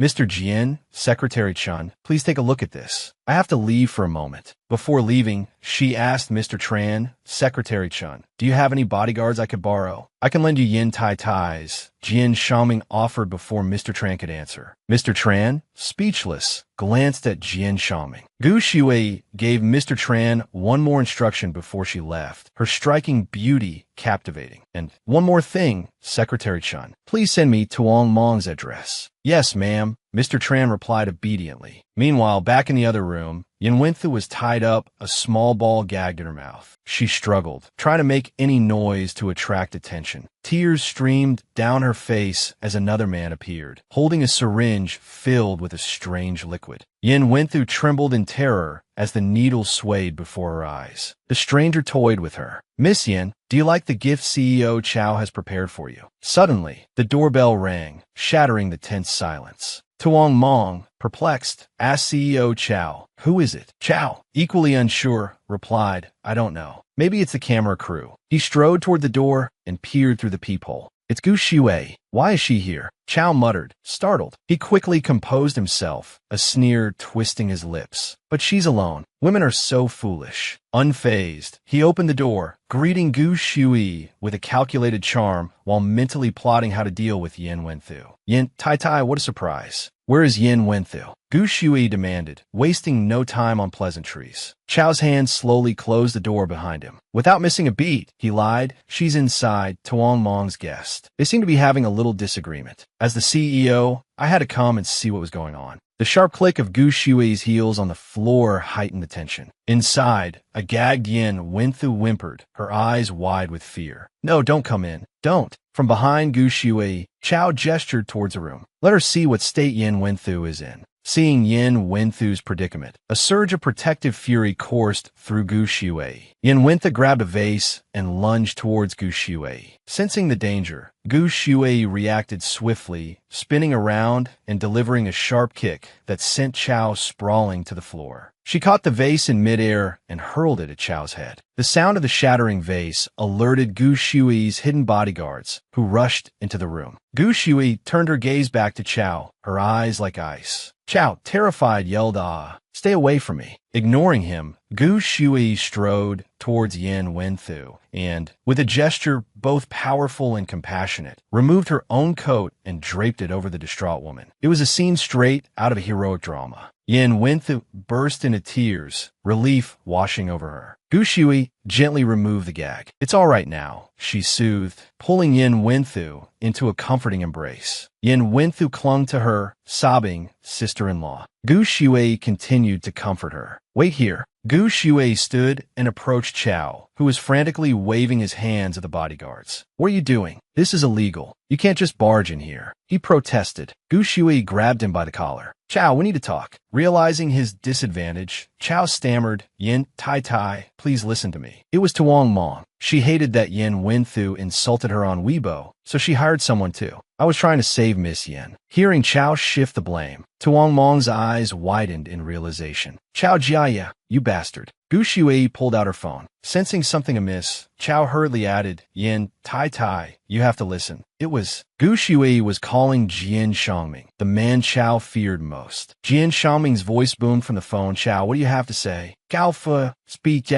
Gu Shui's voice was cold. Please contact Jian Nu for me. I'll send you Tuong Mong's address. Ask her to come here. She hung up without another word. She then picked up the syringe Chow had dropped, causing his face to drain of color. Wait, what are you going to do? He stammered. Gu Shui didn't answer. Gu Shui pointed the syringe directly at CEO Chao's arm. Terror seized him, and he shrieked, "No, this isn't right. Gu Shui, how dare you lay a hand on me like this? Jiannu loves me. She hasn't wanted a divorce from me for years. She won't let you get away with this." Chao's words didn't faze Gu Shui in the slightest. On the contrary, she seemed to find them amusing. "You're wrong. Whether Jiannu and Yin Jiao reconcile is up to me, not her." As soon as she finished speaking, Gu Shui jabbed forward with the syringe. Chao, unable to watch, covered his face and pleaded desperately, "Yin Tai Tai, please, I beg you. I'll give you anything you want. Please." It turned out Gu Shui hadn't actually injected Chao, but had merely given him a good scare. She stood up straight, looking down at Chao with disdain. "That's all it takes to make you wet yourself. You have less courage than a girl." At that moment, a sharp pain gripped Tuong Mong's abdomen, causing her to tremble and collapse to the floor. Intrigued, Gu Shui approached. Tuong Mong seized the opportunity, clutching Gu Shui's hand and pleading, "Yin Tai Tai, it was me. I was faking it. There's nothing between me and your husband. Yin Tai Tai, this has nothing to do with you. Please let me go." Gu Shui's face remained impassive. "Who are you?"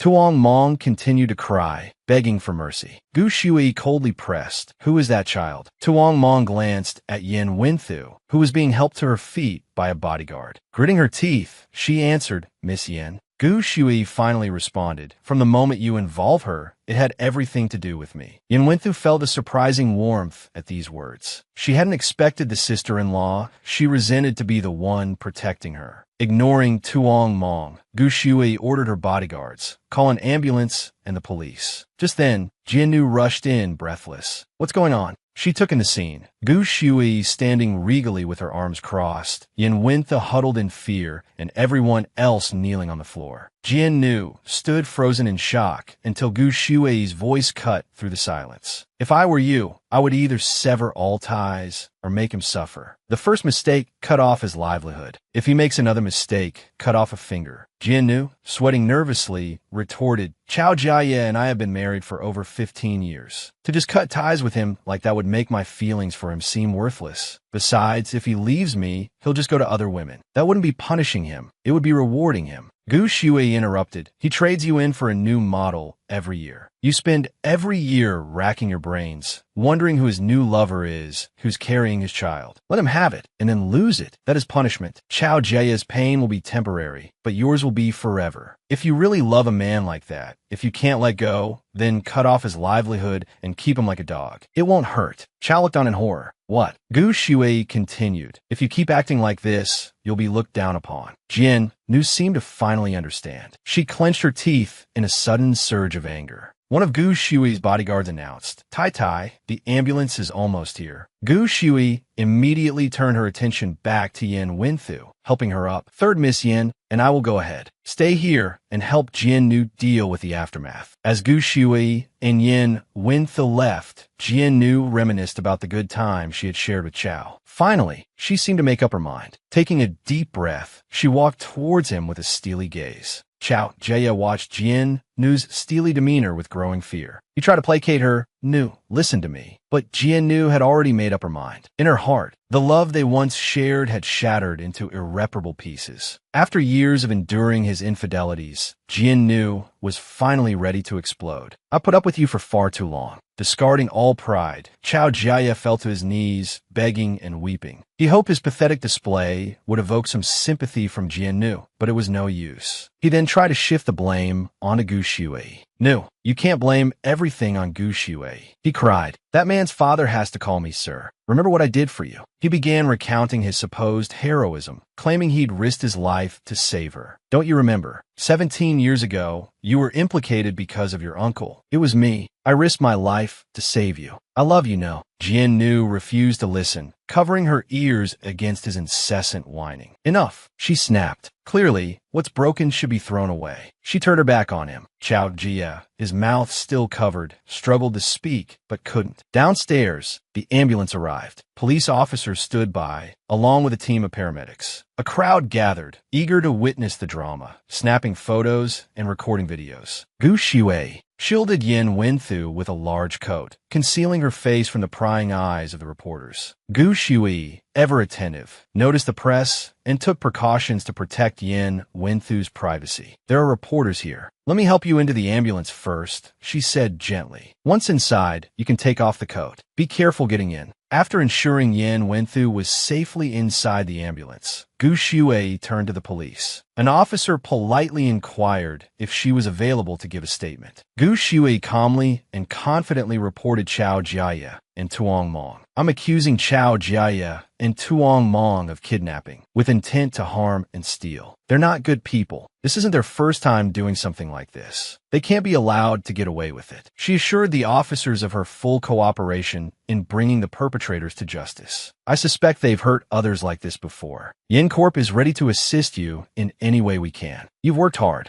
Gu Shui's fearless demeanor made it clear she was determined to teach these criminals a lesson. Yin Wenthu, watching from the ambulance, saw Gu Shui in a new light, different from how she had previously perceived her. So this is who Gu Shui really is, she thought. Yin Wenthu reevaluated her own perspective, taking Gu Shui as a role model. "I want to be like Gu Shui," she resolved. The scene shifted to a film set where everyone was bustling with activity. Yin Wengjia, the supposed star of the event, arrived sporting a bruised and battered face. He seemed unconcerned, assuming makeup could easily conceal the damage. The man beside him, however, was frantic. "Oh my God, Wengjia, your entire face is swollen. Didn't you notice? Are you planning to attend the event tonight looking like this? There will be countless high-resolution cameras pointed directly at you." Yin Wengjia pouted indifferently, as if it were someone else's problem. "No worries," he mumbled. "I'm Fina." His companion, increasingly worried, continued to plead with him. "Wengjia, you're starting to talk nonsense. Snap out of it." Yin Wengjia's gaze drifted, lost in thought. An image flashed through his mind. Gu Shui, holding a whip, the kind used to train large animals. She looked stern, as if lecturing him on how to live. "There are 1,000 ways to die," she seemed to say, "but not inconveniencing others is basic decency. If you find life boring and want to find its meaning, don't look for it this way. Because if you do, you'll never find it. Who knows, one day you might actually die in some jungle, and everyone will just breathe a sigh of relief. No one will remember you. Is that the outcome you want?" Gu Shui's words, laced with a chilling practicality, resonated with Yin Wengjia. "I'll teach you some basic morals first. Some people die, but they deserve to be called alive. Some people die, and that's truly the end. If you strip away the Yin family name, what are you? Answer me, what are you? Is this the result you want?" Gu Shui's barrage of questions left Yin Wengjia stunned and speechless. Is this the result I want? What am I?" He slumped his chair, Gu Shui's words echoing in his mind. He searched for the meaning of his life, but how to find it, no one could tell him. His manager, meanwhile, fussed over his bruised face. "How are we going to hide this for the event tonight? If we don't cover it properly, it'll be all over the news." Yin Wengjia remained apathetic, pushing the man's hand away. He idly scrolled through social media, landing on a trending news story. Breaking news: Tuong Mong and Chao Jiaye, along with Chao's driver, arrested at Tuong Mong's residence. An ambulance was also seen leaving the scene, with a figure resembling Gu Shui, wife of Yin Shangming, present. Jiannu and Jian Shangming later arrived at the scene. Netizens are buzzing with speculation. Yin Wengjia scoffed, logging into his Weibo account and posting a scathing comment. "I've always wondered how someone so terrible at acting, so unprofessional, could even be cast. Well, today all my doubts are cleared." Barely a minute after posting, his manager burst in, frantic. "Oh my God, Wengjia, why did you post that? The internet is a volatile place." He feared a backlash, worried Yin Wengjia would become the next target of online outrage. He started frantically making calls, trying to manage the situation. Yin Wengjia remained nonchalant, sipping his drink. "What it got to do with me?" The manager checked the post, already flooded with 10,000 comments, almost all in support of Yin Wengjia and condemning Tuong Mong. "Let me see," Yin Wengjia said, suddenly curious. Scrolling through the comments, he found himself agreeing with the general sentiment. He casually started liking the comments he approved of, His manager, watching in disbelief, put his hand to his forehead. Are you serious, Wangjia? What are you doing? Yin Wangjia replied calmly, liking comments. What else? Meanwhile, at university, Yin Jiabai was in class, also scrolling through the trending news. He saw the photo of the ambulance and the back of a figure that looked unmistakably like Gu Shui. He shot to his feet, startling those around him. Is everything all right? The professor asked. Yin Jiabai, ignoring him, grabbed his bag and rushed out. At the hospital, he burst through the door of Yin Wenthu's room. Gu Shui, sitting calmly with her legs crossed, looked up in surprise. What are you doing here? Relieved to see her unharmed, Yin Jiabai stammered, trying to cover his frantic arrival. I was playing basketball. Hurt my leg. Came to get it checked out. Nothing else. Gu Shui, seemingly believing his flimsy excuse, asked with a serious expression, did you get a CT scan? Or an X-ray? Maybe an ultrasound? Yin Wenthu looked at Yin Jiabai with disdain, cutting through his lie. That doesn't look like a leg injury. More like a head injury. Yin Jiabai's face darkened at her words. He was also slightly surprised by her presence. Yin Wenthu, why are you here? A while later, after hearing the whole story, Yin Jiabai sat peeling an apple, speculating. The housekeeper has a good relationship with the Yin family. Chao Jia wouldn't have dared to lay a hand on Yin Wenthu if he wasn't relying on that, would he? Yin Wenthu said softly, he's just a dog jumping over the wall. Gu Shui glared at her upon hearing this. What foolish thing did you just say? Yin Wenthu flinched, avoiding Gu Shui's gaze, and stammered, in nothing, just stating the truth. Gu Shui crossed her arms and looked seriously at Yin Wenthu, reprimanding her. Tuong Mong revealing the truth is equivalent to stabbing them in the heart. You're afraid, aren't you? Yin Wenthu replied fearfully, I won't say it again next time. Yin Jiabai, who was peeling the apple, paused, seeing Yin Wenthu's unusual docility. He looked at her with suspicion. Change your tune, have you? Yin Wenthu angrily shot Yin Jiabai a sharp glare. He sighed, or maybe not. He finished peeling the apple and offered it to her. Here, eat. Gu Shui continued her serious lecture. I'm not saying you shouldn't speak up, but to puncture someone's pride, you need to be arrogant, domineering, and most importantly, you need the capital. You couldn't even handle Tuong Mong and her manager. How could you possibly deal with Chao Jia? Yin Wenthu looked down, admitting, I'm too weak. Gu Shui's expression softened, and she smiled. Next time something like this happens, if you want to go to someone's house and show off your power, please bring a few bodyguards with you. Yin Wenthu looked at her own hands in disbelief. Huh. Gu Shui poked Yin Wenthu's cheek teasingly. Turns out you can't even play the part of a proper young miss. Yin Wenthu replied sheepishly, I understand. Meanwhile, Yin Wangjia was scrolling through the comments on the top trending news story. Tuong Mong's original post had everyone in an uproar. Most of the comments praised Yin Wangjia and condemned Tuong Mong and Chao Jia. Yin Wangjia scrolled through them, scoffing, then handed his phone to his assistant. The assistant, sitting opposite him, was extremely anxious. My dear brother, you finally decided to take a break. Let me see. Your fan count must have definitely dropped. He trailed off, staring at the screen in shock, his jaw dropping repeatedly. I'm not seeing things, am I? How did your fan count increase by 6 million? You gained fans after cursing someone out. Yin Wangjia looked out the car window indifferently. I don't know. He gestured for his phone back. His assistant asked worriedly, don't tell me you're going to like more comments. Yin Wangjia scrolled on his phone as he replied, not anymore. My hand's tired. It turned out he was calling Gu Shui. She was currently helping Yin Wenthu walk, accompanied by Yin Jiabai.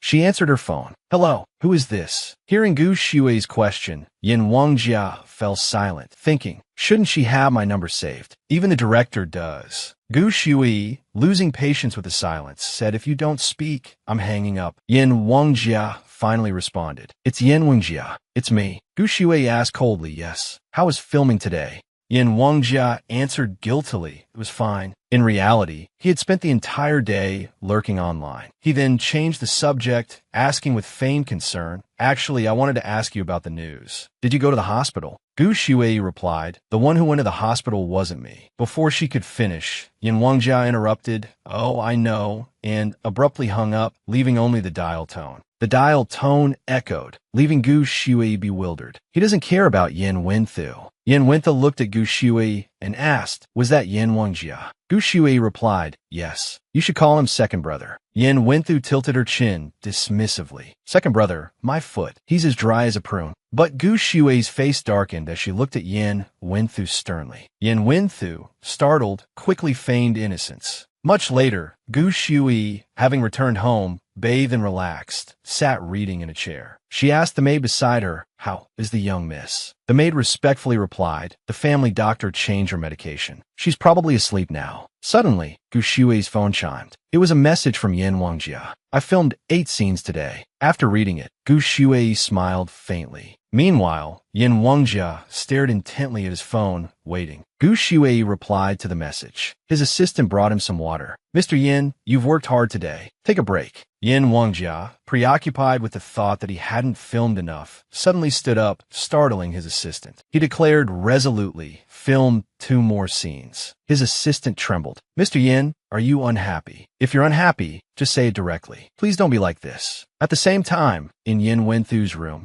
she was recalling the moment Gu Shui had protected her. Yin Wenthu clutched Gu Shui's jacket, which had shielded her, and made a firm resolution. I have to become someone like her. Elsewhere, Jiang Air was frustrated, unable to reach Gu Shui, only hearing the operator's voice. The number you have dialed is currently busy. Please try again later. Why can't I connect? Is Gu Shui calling someone? In Jin Family Study, Jian Shuangming asked Jian Nu, did she really say that? Jian Nu replied, yes. Jian Shuangming turned around and said, she's not wrong. Consider Jian's status and Chao Jiaya's status. If you truly like him, it's no different than keeping a dog. Jian Nu cautiously asked, Uncle, didn't you find anything uncomfortable about what she said? Jian Shuangming calmly explained, she's clear-headed and speaks her mind. Why should I be uncomfortable? Jian Shuangming then asked Jian Nu, when are you going to apologize? Jian Nu hesitated, scratching her face. Well, I'm preparing for it, aren't I? I don't even know what Mrs. Yin likes, or what Miss Yin likes. Jian Shuangming suggested, Mrs. Yin is straightforward. Just ask her directly. Jian Nu found it strange, thinking, is there such a thing? Having to personally ask someone what gift they want. But she didn't question further. Fine, I'll listen to Uncle. Jian Nu politely excused herself. Then I'll go and do that now. Suddenly, Jian